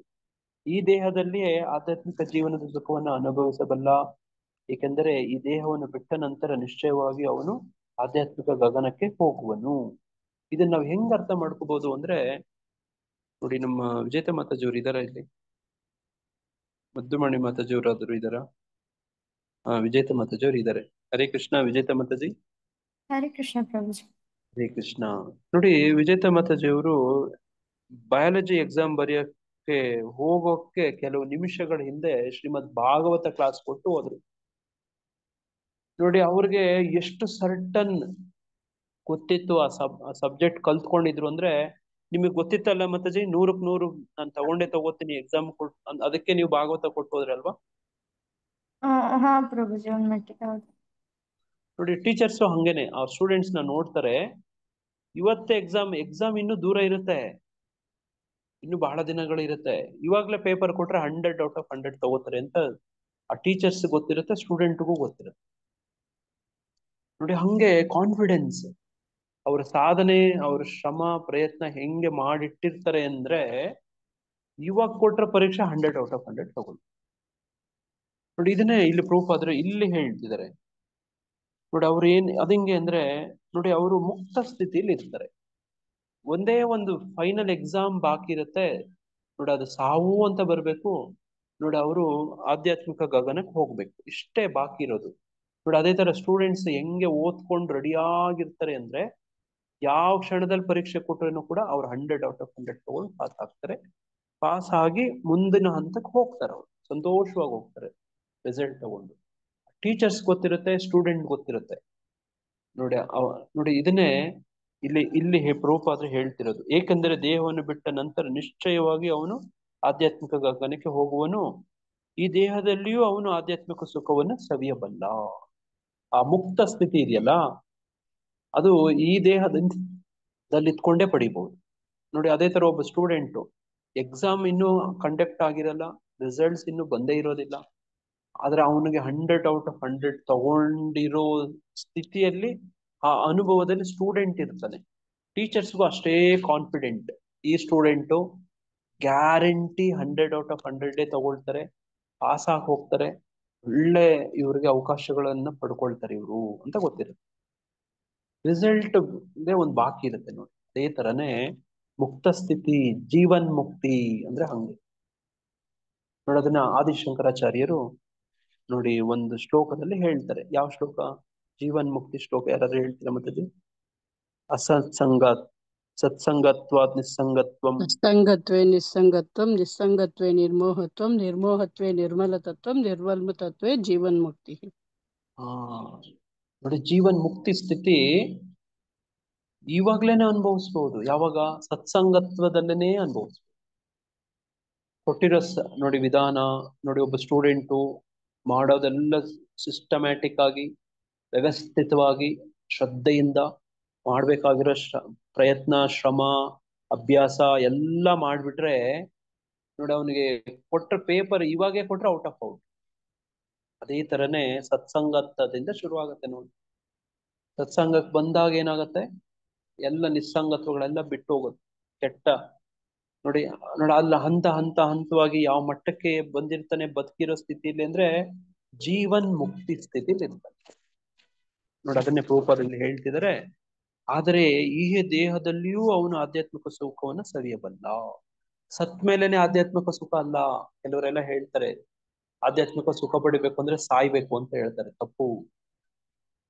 ಒಬ್ಬ ವಿದ್ಯಾರ್ಥಿ 100/100 ಎಕ್ಸಾಮ್ ಮೊದಲೇ ಹೆಂಗೆ ಕಾನ್ಫಿಡೆಂಟ್ ಆಗಿರ್ತಾನೋ, ಟೀಚರ್ಸ್ಗೂ ಕೂಡ ಕಾನ್ಫಿಡೆಂಟ್ ಇರುತ್ತೋ, ಅದೇ ತರನೇ ಇದು ಕೂಡ ನೋಡಿ. ನಾವು ಸಾಧನೆ ಮಾಡಿ ಯಾವೊಂದು ಹಂತದಲ್ಲಿ ಇರಬಹುದು ಬೇಕಿದ್ರೆ ಅಂದ್ರೆ ಜೀವನ್ ಮುಕ್ತಿ ಹಂತದಲ್ಲಿ ಇರ್ಬೋದು ನೋಡಿ. ಅದಕ್ಕೆ ಬಹಳಷ್ಟು ಉದಾಹರಣೆಗಳಿದಾವೆ ನೋಡಿ. ನಮ್ ಜೊತೆಗಿರೋ ಭಕ್ತರಲ್ಲೇನೆ ಕಾಣ್ಬಹುದು ಕೆಲವೆಲ್ಲ ನೋಡಿ. ನಮ್ಮ ಗುರು ಮಹಾರಾಜರನ್ನೇ ನೋಡ್ಬೋದು ನೋಡಿ. ಅವ್ರಿಗಿಂತಲೂ ಒಳ್ಳೆ ಉದಾಹರಣೆಗಳು ನೋಡಿ ಇನ್ಯಾರು ಬೇಕು ಹೇಳಿ ನಮ್ಮಂತವ್ರಿಗೆ ಅಲ್ವಾ? ನೋಡಿ ಅವ್ರ ಜೀವನ್ ಮುಕ್ತಿ ಸ್ಥಿತಿಲಿ ಇದಾರೆ ಅವರು. ಡಾಕ್ಟರ್ಗಳು ಹೇಳ್ತಾರೆ ದಿಸ್ ಮ್ಯಾನ್ ಇಸ್ ಟ್ರಾನ್ಸ್ಡೆಂಟಲ್ ಅಂತಾರೆ ಅವರು. ಈ ವ್ಯಕ್ತಿ ನಮ್ಮ ವೈದ್ಯಕೀಯ ವಿಜ್ಞಾನದ ಅರ್ಥ ಗ್ರಹಿಕೆಯ ಪರಿಮಿತಿಯ ಒಳಗೆ ಇಲ್ಲ ಈತ ಅಂತಾರೆ ನೋಡಿ. ಲಿವರ್ ಟ್ರಾನ್ಸ್ಪ್ಲಾಂಟೇಶನ್, ಕಿಡ್ನಿ ಟ್ರಾನ್ಸ್ಪ್ಲಾಂಟೇಶನ್ ನೋಡಿ, ಸ್ಟ್ರೋಕು ನೋಡಿ ಎಲ್ಲ ಆಗಿದೆ. ಆ ವ್ಯಕ್ತಿ ಇನ್ನೂ ನೋಡಿ ಈ ದೇಶ ವಿದೇಶಗಳ ಸಂಚಾರ ಮಾಡ್ಕೊಂಡು ನೋಡಿ ದೀಕ್ಷೆಗಳನ್ನೆಲ್ಲ ಕೊಟ್ಕೊಂಡು ರಥಯಾತ್ರೆಗಳೆಲ್ಲ ಮಾಡ್ಕೊಂಡು ನೋಡಿ ಇವತ್ತು ರಥಯಾತ್ರೆ ಇದೆ ಕೋಲ್ಕತ್ತಾದಲ್ಲಿ. ಅವ್ರ ಲೈಫಲ್ಲಿ ಯಾವತ್ತೂ ಕೋಲ್ಕತ್ತಾದ ರಥಯಾತ್ರೆ ಅವ್ರ ಮುನ್ನಡೆ ನಾಯಕತ್ವದಲ್ಲೇನೆ ಶುರು ಮಾಡಿದ್ದು. ನೋಡಿ ಪುರಿ ಜಗನ್ನಾಥ ರಥಯಾತ್ರೆ ಬಿಟ್ರೆ ಇಡೀ ಪ್ರಪಂಚದಲ್ಲಿ 2ನೇ ಅತ್ಯಂತ ಹೆಚ್ಚು ಜನ ಸೇರುವಂತದ್ದು ಅಲ್ಲೇನೆ. ಎಷ್ಟು ಜನ ಸೇರ್ತಾರೆ ಅಂದ್ರೆ ಹೆಚ್ಚು ಕಡಿಮೆ ಒಂದು 30 ಲಕ್ಷ ಜನ ಸೇರ್ತಾರಂತ. ಲಕ್ಷಾಂತರ ಜನ ಸೇರ್ತಾರೆ ಎಲ್ಲಿ? ಕೋಲ್ಕತ್ತಾದಲ್ಲಿ. ಇಸ್ಕಾನ್ ಕೋಲ್ಕತ್ತಾ ಆಯ್ತು ಅಂತ. ಅದರ ಮಾರ್ಗದರ್ಶಕರು, ಅವರ ಪ್ರೇರಕರು, ಮುಖ್ಯ ಆಯೋಜಕರು ಯಾರು ಅಂದ್ರೆ ಜಯಪತಾಕ ಸ್ವಾಮಿ ಗುರು ಮಹಾರಾಜ್. ನೋಡಿ ಅವರು ಒಬ್ಬ ಫಾರಿನರ್ ದೇಹದಲ್ಲಿರೋ ಕಾರಣವಾಗಿ ಜಗನ್ನಾಥ ಸ್ವಾಮಿಯ ನೋಡಿ ಸೇವೆಗಳು ಅಲ್ಲಿ ಪುರಿಯಲ್ಲಿ ಸಿಗೋದಿಲ್ಲ, ಅವ್ರಿಗೆ ಕೊಡೋದಿಲ್ಲ. ಇವ್ರು ನೋಡಿ ಭಗವಂತನ ಕೃಪೆ ಹೆಂಗಿದೆ. ನಾನು ಹಂಗೇ ಯೋಚನೆ ಮಾಡ್ತಿದ್ದೆ ಗುರು ಮಹಾರಾಜರ ಬಗ್ಗೆ. ನೋಡಿ ಇಸ್ಕಾನ್ ಡಿಗಾ ಅಂತ ಕೋಲ್ಕತ್ತಾದಲ್ಲಿ ವೆಸ್ಟ್ ಬೆಂಗಾಲ್ ಅಲ್ಲಿ ಹೊಸದಾಗಿ ಒಂದು ಜಗನ್ನಾಥ ಸ್ವಾಮಿ ದೇವಸ್ಥಾನ ಆಗಿದೆ, ಗೊತ್ತಾ ನಿಮ್ಗೆ? ಡಿಗಾ ಅಂತ ಒಂದು ಸ್ಥಳ ಇದೆ ನೋಡಿ, ನಾನು ನಿಮ್ಗೆ ಇಲ್ಲಿ ತೋರಿಸ್ತೀನಿ ನೋಡಿ. ಅಲ್ಲಿ ಏನಾಗ್ತಾ ಇದೆ ಅಂದ್ರೆ ಜಗನ್ನಾಥ ಸ್ವಾಮಿಗೆ ಏನು ಕಟ್ಟಿಗೆ ಇಟ್ಟಿರ್ತಾರೆ ನೋಡಿ, ಜಗನ್ನಾಥ ಸ್ವಾಮಿಗೆ ಅಂತಾನೆ ಒಂದು ಕಟ್ಟಿಗೆ ಇಟ್ಟಿರ್ತಾರೆ ನೋಡಿ. ಆ ಕಟ್ಟಿಗೆಯಿಂದನೇ ಆ ಜಗನ್ನಾಥನ ವಿಗ್ರಹ ನೋಡಿ ಏನು ಯಾವ ಒಂದು ಕಟ್ಟಿಗೆಯಿಂದ ಮಾಡಿರ್ತಾರೋ ಮಾಡ್ಬೇಕು ಅಂತ ಹುಡುಕಿ ನೋಡಿ ಅದಕ್ಕೊಂದು ಒಂದು ಒಂದು ಸಮಿತಿ ಇರುತ್ತೆ ನೋಡಿ. ನೋಡಿ ಆ ಕಟ್ಟಿಗೆಯಿಂದನೇ ಈಗ ಡಿಗಾ ಅಂತ ಒಂದು ವೆಸ್ಟ್ ಬೆಂಗಾಲ್ ಗೌರ್ಮೆಂಟ್ ಒಂದು ಜಗನ್ನಾಥ ಸ್ವಾಮಿಯ ದೇವಸ್ಥಾನವನ್ನ ಮಾಡಿದೆ ನೋಡಿ. ಅಲ್ಲಿ ಏನ್ ಮಾಡಿದ್ದಾರೆ, ಒಂದು ಜಗನ್ನಾಥ ಸ್ವಾಮಿ ವಿಗ್ರಹವನ್ನ ಈಗ ಮಾಡಿಸಿದ್ದಾರೆ ಅದೇ ಒಂದು ಇಟ್ಟಿಗೆ, ಅದೇ ಒಂದು ಮರದಿಂದ. ಅದಕ್ಕೆ ಯಾರು ಪ್ರಾಣ ಪ್ರತಿಷ್ಠಾಪನೆ ಮಾಡ್ಬೇಕು ಅಂತ ಚರ್ಚೆ ಆಯ್ತು ನೋಡಿ. ಈ ಪ್ರಸ್ತುತ ಭೌತಿಕ ಈ ಪ್ರಪಂಚ ಬ್ರಹ್ಮಾಂಡದಲ್ಲಿ ನೋಡಿ, ಆ ಕಾಲದಲ್ಲಿ ಬ್ರಹ್ಮದೇವ ಮಾಡ್ದ, ಈ ಕಾಲದಲ್ಲಿ ಯಾರಪ್ಪ ಮಾಡಿದ್ರು ಅಂದ್ರೆ, ಯಾರು ಮಾಡ್ಬೇಕು ಅಂತ ಆ ಸರ್ಕಾರ ನಿರ್ಧರಿಸ್ತು ಅಂದ್ರೆ ಯಾರ್ ಮಾಡ್ಬೇಕು ಅಂತ ನಿರ್ಧರಿಸಿದ್ರು ಪ್ರಾಣ ಪ್ರತಿಷ್ಠಾಪನೆ? ಜಯಪತಾಕ ಸ್ವಾಮಿ ಗುರು ಮಹಾರಾಜರಿಗೆ ನೋಡಿ ಆ ಅವಕಾಶ ನೋಡಿ, ಅವರು ಒಂದು ಪ್ರಾಣ ಪ್ರತಿಷ್ಠಾಪನೆಯನ್ನ ಮಾಡಿದ್ರು ನೋಡಿ. ಹಂಗೆ ನೋಡಿ ಅವರು ನೋಡಿ ಹೇಳ್ತಾರೋ ಇವರು ಫಾರಿನರ್ ನೋಡಿ, ಇದೆಲ್ಲೋ ಇದೆ ಅವರ ಒಂದು ಅಲ್ಲಿ, ನಾನು ಆಮೇಲೆ ಶೇರ್ ಮಾಡ್ತೀನಿ ನೋಡಿ. ಹಂಗೆ ಅವ್ರ ಕೈಯಿಂದ ನೋಡಿ ಪ್ರಾಣ ಪ್ರತಿಷ್ಠಾಪನೆಯನ್ನ ಮಾಡಿಸಿದ್ರು. ಆ ಕಾಲದಲ್ಲಿ ಯಾರು ಮಾಡಿದ್ರು? ಬ್ರಹ್ಮದೇವ ಮಾಡಿದ್ರು. ಪ್ರಾಣ ಪ್ರತಿಷ್ಠಾಪನೆ ಅಂದ್ರೆ ದೇವಸ್ಥಾನದ ಬ್ರಹ್ಮೋತ್ಸವ ನೋಡಿ. ಇದನ್ನ ನಾನು ಹೇಳ್ತಿರೋದು. ಆ ಒಂದು ಸಮಾರಂಭ ಎಲ್ಲ ಯಾರು ಮುನ್ನಡೆ ನೇತೃತ್ವ ವಹಿಸ್ತಾರೆ ಅಂತಂದ್ರೆ ನೋಡಿ ಬ್ರಹ್ಮದೇವ ಮಾಡಿದ್ದು ಆ ಸಂದರ್ಭದಲ್ಲಿ. ಈಗ ಜಯಪತಾಕ ಸ್ವಾಮಿ ಗುರು ಮಹಾರಾಜರು ಅದನ್ನೇ ಒಂದು ರೆಪ್ಲಿಕಾ ಜಗನ್ನಾಥ ನೋಡಿ ಧಾಮ ಅಂತ ಅದಕ್ಕೆ ಹೆಸರು, ಇಸ್ಕಾನ್ ಡಿಗಾ ನೋಡಿ. ಡಿಗಾ ಅಂತ ಇಸ್ಕಾನ್ ಅಲ್ಲ ಅದು ನೋಡಿ, ನಾನು ತೋರಿಸ್ತಿದ್ದೀನಿ ನೋಡಿ. ಹಂಗೆ ಸರ್ಕಾರನು ಕೂಡ ಈ ವ್ಯಕ್ತಿಯನ್ನ ಗೌರವಿಸ್ತಾರೆ ನೋಡಿ. ಅಂತವರು ನಮ್ ಜೊತೆಗಿದ್ದಾರೆ ನೋಡಿ. ಅಂತವ್ರು ನಮ್ಗೆಲ್ಲರಿಗೂ ಮಾರ್ಗದರ್ಶನ ಮಾಡಕ್ ರೆಡಿ ಇದ್ದಾರೆ. ನಾವು ತಗೊಳಕ್ ರೆಡಿ ಇರ್ಬೇಕು ನೋಡಿ. ಆ ಇಡೀ ಆ ವಿಗ್ರಹಗಳ ಆರಾಧನೆ ಇದೆಲ್ಲನು ಯಾರ ಉಸ್ತುವಾರಿಯಲ್ಲಿ ಇದೆ ಅಂದ್ರೆ ನೋಡಿ, ಇಸ್ಕಾನಿನ ಉಸ್ತುವಾರಿಯಲ್ಲಿದೆ. ಆ ಇಸ್ಕಾನ್ ಅಲ್ಲಿ ಯಾರು ಅಂದ್ರೆ ನೋಡಿ, ಇಲ್ಲಿ ಕಾಣ್ತಿದ್ಯಾ ಜಗನ್ನಾಥ್ ಟೆಂಪಲ್ ಡಿಗಾ ಅಲ್ವಾ? ನಮ್ಗೆ ಮಾರ್ಗದರ್ಶನ ಮಾಡಕ್ಕೆ ತಯಾರಾಗಿದ್ದಾರೆ. ನಾವು ನೋಡಿ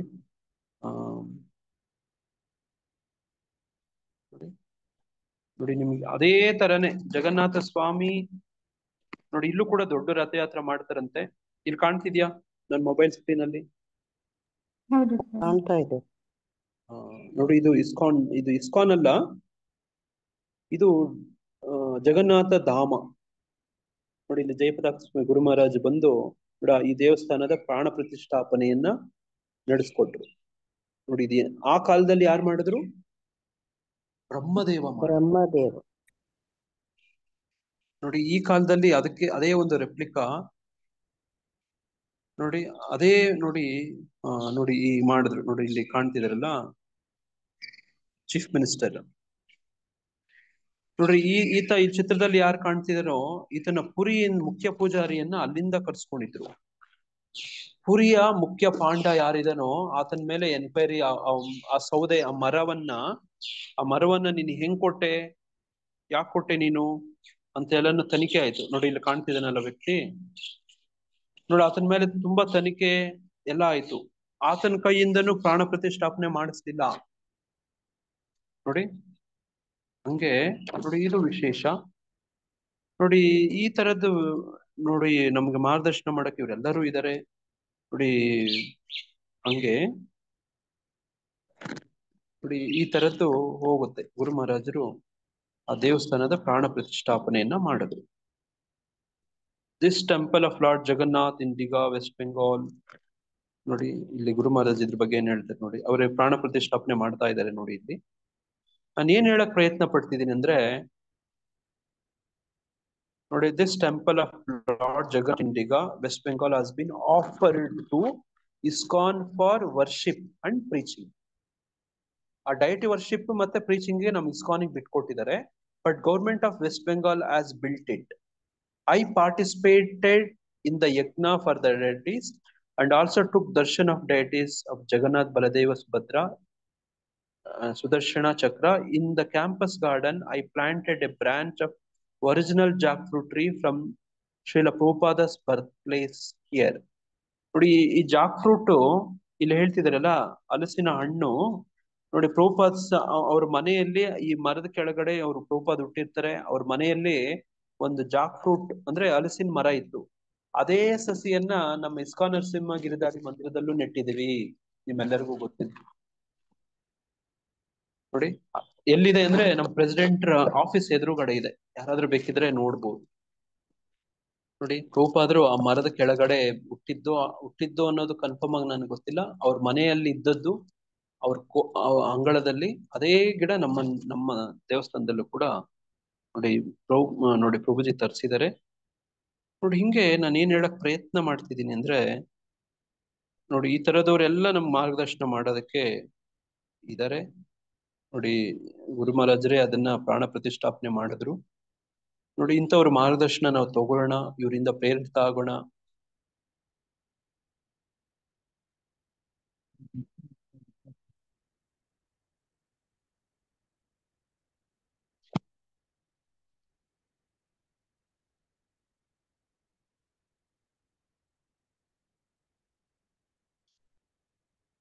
ಹಂಗೆ ನಾನು ಇದೆಲ್ಲ ಹೇಳಿ ಏನ್ ಹೇಳಕ್ ಪ್ರಯತ್ನ ಪಡ್ತಿದ್ದೀನಿ ಅಂದ್ರೆ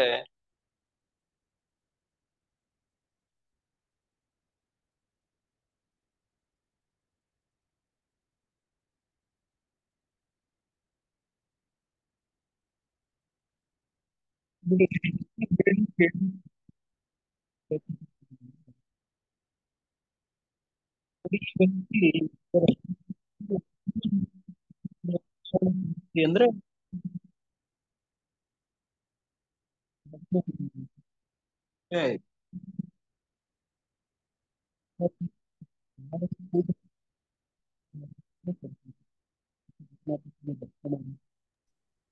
ಕೇಳಿಸ್ತಾ ಇಲ್ಲ ಪ್ರಭುಜಿ. ಪ್ರಶ್ನೆ ಮಾಡಿ.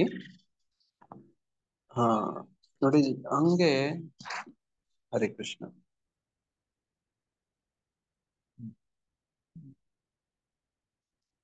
ಅವಾಗ ಹೇಳಿದ್ ಕೇಳಿಸ್ಲಿಲ್ಲ ಪ್ರಭುಜಿ. ಹಾ ಅದು ಕೇಳ್ಸಲ್ಲ ಮತ್ತಜಿ, ನನಗೆ ಮೊಬೈಲ್ ಅಲ್ಲಿ ಅದು ಆ ತರ ಅವಕಾಶ ಇಲ್ಲ, ಕೇಳ್ಸಕ್ ಆಗಲ್ಲ. ನಾನ್ ಜಸ್ಟ್ ಫೋಟೋ ತೋರ್ಸಕ್ಕೆ ಪ್ರಯತ್ನ ಪಟ್ಟೆ, ವಿಡಿಯೋ ತೋರ್ಸಕ್ ಪ್ರಯತ್ನ ಪಟ್ಟೆ. ನಾನು ಏನ್ ಹೇಳಕ್ ಪ್ರಯತ್ನ ಅಂದ್ರೆ, ನಾನ್ ಮಾತಾಡೋದ್ ಕೇಳಿಸ್ತಿದ್ಯಾ? ನಾನು ಏನು ಹೇಳಕ್ ಪ್ರಯತ್ನ ಪಟ್ಟೆ ಅಂದ್ರೆ ನೋಡಿ, ನಮ್ ಜೊತೆಗೆ ಜೀವನ್ ಮುಕ್ತಿ ಪಡ್ಕೊಂಡಂತ ಒಬ್ಬ ವ್ಯಕ್ತಿ ನಮ್ ಜೊತೆಗೆ ಒಬ್ರು ಇದಾರೆ ನೋಡಿ. ಅವರು ಯಾವ ಮಟ್ಟಕ್ಕೆ ಮಹಿಮಾವಂತರು ಅಂದ್ರೆ ನೋಡಿ, ಆ ವೆಸ್ಟ್ ಬೆಂಗಾಲ್ ಗೌರ್ಮೆಂಟ್ ಮಾಡಿದಂತ ಜಗನ್ನಾಥ ಧಾಮ ಇಸ್ಕಾನ್ ಮಂದಿರದ ನೋಡಿ ಉಸ್ತುವಾರಿಯನ್ನ ವಿಶೇಷವಾಗಿ ಜಗನ್ನಾಥ ಸ್ವಾಮಿ ಪ್ರಾಣ ಪ್ರತಿಷ್ಠಾಪನೆ ಮಾಡೋದು, ಆ ಎಲ್ಲ ಸಮಾರಂಭಗಳೆಲ್ಲ ನಡೆಸ್ಕೊಡೋದು, ನೇತೃತ್ವ ವಹಿಸೋದು, ಮಾರ್ಗದರ್ಶನ ಮಾಡೋದು, ಅದೆಲ್ಲನೂ ಗುರು ಮಹಾರಾಜರಿಗೆ ವಹಿಸಿದ್ರು. ಅದೇ ತರನೇ ನಡೀತಾ ಇದೆ ನೋಡಿ. ಅಂತವ್ರು ನಮ್ಗೆ ನಮ್ ಜೊತೆ ಇದ್ದಾರೆ ನೋಡಿ, ಆಶ್ರಯ ಕೊಡಕ್ಕೆ, ಮಾರ್ಗದರ್ಶನ ಮಾಡಕ್ಕೆಲ್ಲನು. ಇದೇ ದೇಹದಲ್ಲಿದ್ದಾಗ್ಲೇನೆ ನೋಡಿ ಇಂಥವ್ರ ಸಂಘ ನೋಡಿ, ಅವ್ರ ಆಶ್ರಯ ನೋಡಿ, ಅವರಿಂದ ದೀಕ್ಷೆ ನೋಡಿ, ಇದಕ್ಕೆಲ್ಲಾನು ಪ್ರಯತ್ನಗಳ ನಮ್ಮ ಒಬ್ಬೊಬ್ಬರ ಕಡೆಯಿಂದನೂ ಕೂಡ ಆಗ್ಲಿ ಅಂತ ನಾನು ಆಶಿಸ್ತಾ ನೋಡಿ, ಗುರು ಮಹಾರಾಜರ ಕೃಪೆ ಎಲ್ಲರಿಗೂ ಸಿಗದೆ, ವಿಶೇಷವಾಗಿ ಇವತ್ತು ಜಗನ್ನಾಥ ಸ್ವಾಮಿ ರಥಯಾತ್ರೆ, ಸ್ವಾಮಿಯ ಕೃಪೆ ನಮ್ಮೆಲ್ಲರ ಮೇಲೇನೂ ಇರ್ಲಿ ಅಂತ ನಾನು ಪ್ರಾರ್ಥಿಸ್ತಾ ಹಾರೈಸ್ತೇನೆ. ಯಾರಾದ್ರೂ ಏನಾದ್ರು ಹೇಳೋದಿದ್ಯಾ? ಹರೇ ಕೃಷ್ಣ. ದಂಡವತ್ ಪ್ರಣಾಮ ಪ್ರಭುಜಿ. ದಂಡವತ್ ಪ್ರಣಾಮ ಪ್ರಭುಜಿ. ಪ್ರಭುಜಿ, ಇವತ್ತು ರಥಯಾತ್ರೆ ಇಲ್ಲಿ ಶಿವನಹಳ್ಳಿಲಿ ಇದೆ ಪ್ರಭುಜಿ. ಓಕೆ. ಹಾ ನೋಡಿ, ಮಾತಾಜಿಯವರು ಶಿವನಹಳ್ಳಿ, ವಿಜಯನಗರ ನೋಡಿ, ಮಾಗಡಿ ರಸ್ತೆ ನೋಡಿ, ಆ ಭಾಗ ಯಾರಾದ್ರೂ ಇದ್ರೆ, ರಾಜಾಜಿನಗರ ಹತ್ತತ್ರ ಭಾಗದವರು ಬೇಕಾದ್ರೆ 3:30 ಸ್ಟಾರ್ಟ್ ಆಗುತ್ತೆ ಪ್ರಭುಜಿ. ಮಧ್ಯಾಹ್ನ 3:30, 4 ಗಂಟೆ. ಪುಷ್ಪಾಂಗಿ ಮಾತಾಜಿಯವ್ರ ನಂಬರ್ ನಾನು ವಾಟ್ಸಪ್ ಗ್ರೂಪ್ ಅಲ್ಲಿ ಹಾಕ್ತೀನಿ. ಅವ್ರು ಕಳ್ಸಿಕೊಟ್ಟಿರುವಂತ ಪಾಂಪ್ಲೆಟ್ ಕೂಡ ನಾನು ಕಳ್ಸೋ ಪ್ರಯತ್ನ ಮಾಡ್ತೀನಿ ಈಗ. ತಾವ್ ಯಾರಾದ್ರೂ ಇದ್ರೆ ಮಾತಾಜಿಯವ್ರನ್ನ ಸಂಪರ್ಕ ಮಾಡ್ಬೋದು, ಅಲ್ಲಿ ಭಾಗವಹಿಸ್ಬೋದು. ದಯಮಾಡಿ ಎಲ್ಲರೂ ಬಂದು ಭಾಗವಹಿಸಿ ಅಂತ ಹೇಳ್ತೀನಿ ಪ್ರಭುಜಿ. ಮಾತಾಜಿಯವರು ಆಹ್ವಾನ ಮಾಡ್ತಿದ್ದಾರೆ. ಹತ್ತತ್ರ ಭಾಗದವ್ರು ವಿಶೇಷವಾಗಿ ಹೋದ್ರೆ ಒಳ್ಳೆ ಅವಕಾಶ ಇರುತ್ತೆ. ಹರೇ ಕೃಷ್ಣ. ನೋಡಿ, ರಥಯಾತ್ರೆ ಇವತ್ತು ಶುರುವಾಗುತ್ತೆ. ಈ 10 ದಿನಗಳು ಹೀಗೆ ಬೇರೆ ಬೇರೆ ಭಾಗಗಳಲ್ಲಿ ಮಾಡ್ತಾರೆ. ನಾವು ವರ್ಮಾವಲ್ಲಿ 5ನೇ ತಾರೀಕು ಇಟ್ಕೊಂಡಿದೀವಿ, ಜುಲೈ 5ನೇ ತಾರೀಕು. ಅದಕ್ಕೂ ಕೂಡ ತಾವೆಲ್ಲರೂ ಬರ್ಬೇಕು ಅಂತ ತಮ್ಮೆಲ್ಲರಲ್ಲಿ ಪ್ರಾರ್ಥನೆ. ಹಾಗೇನೆ ನಮ್ಮ ಮಂದಿರದಲ್ಲಿ 29ನೇ ತಾರೀಕು ಇದೆ ನೋಡಿ, ಅದಕ್ಕೂ ತಾವೆಲ್ಲರೂ ಬರ್ಬೇಕು ಅಂತ ಪ್ರಾರ್ಥನೆ. ನೋಡಿ, ಜುಲೈ 5ನೇ ತಾರೀಕು ರಿಟರ್ನ್ ರಥಯಾತ್ರೆ ಇರುತ್ತೆ. ಅವತ್ತಿನ ದಿನನೇ ನಾವು ವರ್ಮಾವಲ್ ಮಾಡ್ತೀವಿ. 29ನೇ ತಾರೀಕು ನಮ್ಮ ಮಂದಿರದಲ್ಲಿ ಭಾನುವಾರ ಮಧ್ಯಾಹ್ನ 2 ಗಂಟೆಗೆ ಶುರು ಆಗುತ್ತೆ ನೋಡಿ. ಎಲ್ಲ ಭಕ್ತರು ಬರ್ಬೇಕು ಅಂತ ಕೇಳ್ಕೊಳ್ತೀವಿ. ಬಹಳಷ್ಟು ಸೇವೆಗಳಿದಾವೆ.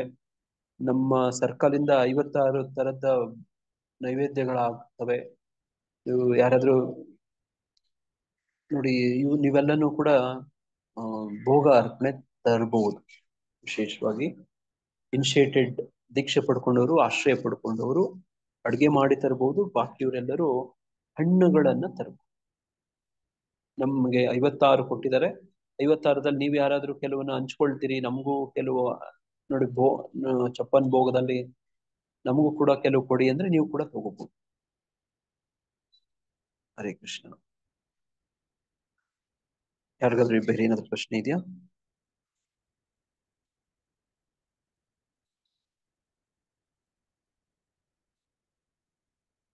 ಹರೇ ಕೃಷ್ಣ. ಯಾರಾದ್ರೂ ನಾಳೆ ಬಂದಾಗ ಉಳ್ಕೊಳ್ಳೋ ವ್ಯವಸ್ಥೆ ಏನಾದ್ರು ಬೇಕಿದ್ರೆ ನಮ್ಮ ರಾಮ್ ಕಮಲೇಶ್ ಪ್ರಭುಜಿ ಅವರನ್ನ ಸಂಪರ್ಕ ಮಾಡ್ಬೋದು.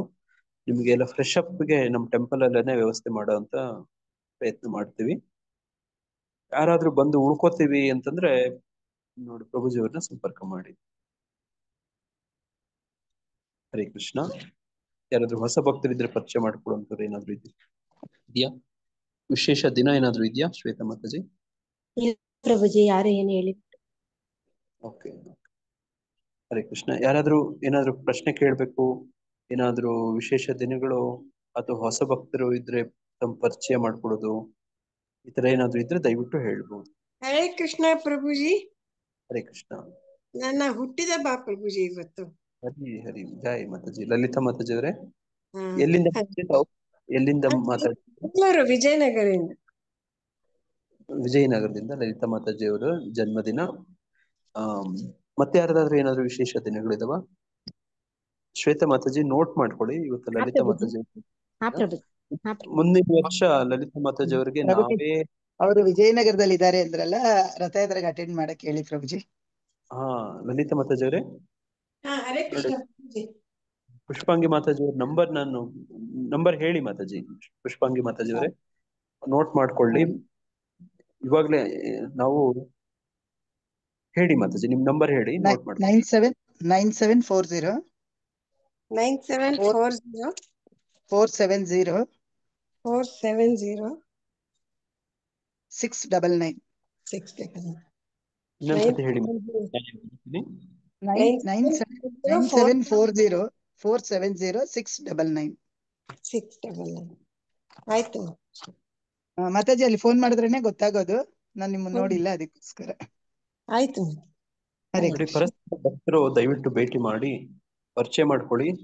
ಎಲ್ಲೆಲ್ಲ ಅವಕಾಶ ಹತ್ತತ್ರ ಇರ್ತಾರೋ ಆಯಾ ಭಕ್ತರ ಸಂಘ ಮಾಡಿ. ಆಯ್ತು. ಹರೇ ಕೃಷ್ಣ. ತುಂಬಾ ಸಂತೋಷ. ಇವತ್ತು ಎಲ್ಲರೂ ಅನ್ಮ್ಯೂಟ್ ಮಾಡ್ಕೊಂಡು ಲಲಿತಾ ಮಾತಾಜಿಯವರ ಜನ್ಮದಿನ ಇವತ್ತು. ನಾವೆಲ್ಲರೂ ಮಾತಾಜಿಯವರಿಗೆ ಆಯುರಾರೋಗ್ಯ, ಭಗವಂತನ ವಿಶೇಷ ಕೃಪೆ ಸಿಗ್ಲಿ ಅಂತ ಹೇಳಿ ಅವ್ರಿಗೆ, ಅವ್ರ ಕುಟುಂಬದವ್ರು ಎಲ್ಲರಿಗೂ ಕೂಡ ನಾವು 3 ಸತಿ ಹರೇ ಕೃಷ್ಣ ಮಹಾಮಂತ್ರ ಹೇಳ್ತಾ ಮಾತಾಜಿಯವರಿಗೆ ಶುಭಾಶಯಗಳನ್ನ ಹೇಳೋಣ. ಅನ್ಮ್ಯೂಟ್ ಮಾಡ್ಕೊಂಡು ಹೇಳಿ. ಹರೇ ಹರೇ ಕೃಷ್ಣ ಹರೇ ಕೃಷ್ಣ ಕೃಷ್ಣ ಕೃಷ್ಣ ಹರೇ ಹರೇ ಹರೇ ರಾಮ ಹರೇ ರಾಮ ರಾಮ ರಾಮ ಹರೇ ಕೃಷ್ಣ ಹರೇ ಕೃಷ್ಣ ಹರೇ ರಾಮ ಹರೇ ರಾಮ ರಾಮ ರಾಮ ಹರೇ ರಾಮ ರಾಮ ರಾಮ ಹರೇ ಕೃಷ್ಣ ಹರೇ ಹರೇ ಹರೇ ರಾಮ ಹರೇ ರಾಮ ಹರೇ ಹರೇ ಹರೇ ರಾಮ ಹರೇ ರಾಮ ರಾಮ ಹರೇ ರಾಮ ಹರೇ ರಾಮ ರಾಮ ಹರೇ ಹರೇ ಹರೇ ಹರೇ ಕೃಷ್ಣ. ಈ ದಿನದ ಗೀತಾರ್ಥ ಸ್ವಾರಸ್ಯ ಕಾರ್ಯಕ್ರಮದಲ್ಲಿ ಭಾಗವಹಿಸಿದಂತ ತಮ್ಮೆಲ್ಲರಿಗೂ ತುಂಬಾ ಧನ್ಯವಾದಗಳು. ಈ ದಿನ ತಮ್ಮೆಲ್ಲರಿಗೂ ಕೃಷ್ಣ ಪ್ರಜ್ಞಾಪೂರ್ವಕವಾಗಿ ಅತ್ಯಂತ ಶುಭವಾಗಿ, ಹಾಗೇನೆ ಅತ್ಯಂತ ಸುರಕ್ಷಿತವಾಗಿನೂ ಕೂಡ ಇರ್ಲಿ ಅಂತ ಹೇಳಿ ಪ್ರಾರ್ಥಿಸ್ತಾ ಹಾರೈಸ್ತೇವೆ. ಎಲ್ಲರಿಗೂ ಜಗನ್ನಾಥ ಸ್ವಾಮಿ ರಥೋತ್ಸವ ಶುಭಾಶಯಗಳು. ತಾವೆಲ್ಲರೂ ಟಿವಿಯಲ್ಲೂ ಕೂಡ ಅದನ್ನ ವೀಕ್ಷಣೆ ಮಾಡಬಹುದು. ಯಾರೆಲ್ಲ ಹತ್ರ ಇದ್ದೀರೋ ತಾವೆಲ್ಲ ವಿಜಯನಗರಕ್ಕೆ ಪುಷ್ಪವಂಗಿ ಮಾತಾಜಿಯವರು ಆಹ್ವಾನ ಮಾಡ್ತಿದ್ದಾರೆ. ಪ್ರಭು, ವಿಜಯನಗರದಲ್ಲಿ ಎಲ್ಲಿ ಇರೋದು ಅಂತ ಅವ್ರನ್ನ ವಿಚಾರಿಸಿ. ಮತ್ತೆ ಪ್ರಭುಜಿ ಅವ್ರಿಗೆ ನಂಬರ್ ಕೊಟ್ಟಿದ್ದೀನಿ. ಹಾ, ಮಾತಾಜಿಯವ್ರ ನಂಬರ್ ಕೊಟ್ಟಿದ್ದಾರೆ. ನೋಡಿ, ನಾನು ಡೀಟೇಲ್ಸ್ ಕೂಡ ಈಗ ವಾಟ್ಸಪ್ ಮಾಡ್ತೀನಿ. ಗ್ರೂಪ್ ಅಲ್ಲಿ ಇರುತ್ತೆ, ಅದನ್ನು ಕೂಡ ಫಾಲೋ ಅಪ್ ಮಾಡ್ತೀನಿ. ಹರೇ ಕೃಷ್ಣ. ಪಂಚಾಕಲ್ಪತರುಭ್ಯಶ್ಚ ಕೃಪಾ ಸಿಂಧು ಪತಿತಾನಾಂ ಪಾವನೇಭ್ಯೋ ವೈಷ್ಣವೇಭ್ಯೋ ನಮೋ ನಮಃ. ಅನಂತ ಕೋಟಿ ವೈಷ್ಣವ ವೃಂದ ಕಿ ಜೈ. ಶ್ರೀಲ ಪ್ರಭುಪಾದ ಕಿ ಜೈ. ಸಮವೇತ ಭಕ್ತ ವೃಂದ ಕಿ ಜೈ. ಹರೇ ಕೃಷ್ಣ ಮಹಾಮಂತ್ರ ಕಿ ಜೈ. ಹರೇ ಕೃಷ್ಣ ಕೃಷ್ಣ ಕೃಷ್ಣ ಹರೇ ಹರೇ, ಹರೇ ರಾಮ ರಾಮ ರಾಮ ಹರೇ ಕೃಷ್ಣ. ಎಲ್ಲರಿಗೂ ದಂಡೋತ್ ಪ್ರಣಾಮಗಳು. ಎಲ್ಲರಿಗೂ ಧನ್ಯವಾದಗಳು. ಹರೇ ಕೃಷ್ಣ. ಎಲ್ಲ ಧನ್ಯವಾದಗಳು ಪ್ರಭುಜಿ. ಹರೇ ಕೃಷ್ಣ ಪ್ರಭುಜಿಗೆ ಧನ್ಯವಾದಗಳು ಪ್ರಭು. ಹರೇ ಕೃಷ್ಣ ಪ್ರಭು, ಧನ್ಯವಾದ ಪ್ರಣಾಮ. ದಂಡೋತ್ ಹರೇ ಪ್ರಣಾಮ ಕೃಷ್ಣ ಪ್ರಭು, ಧನ್ಯವಾದಗಳು ಪ್ರಭು. ಧನ್ಯವಾದಗಳು ಮಾತಾಜಿ. ಹರೇ ಹರೇ ಕೃಷ್ಣ ಪ್ರಭು, ದಂಡ ಪ್ರಣಾಮ. ದಂಡೋತ್ ಪ್ರಣಾಮ ಸೆಲ್ವಿ ಮಾತಾಜಿ. ಹರೇ ಕೃಷ್ಣ.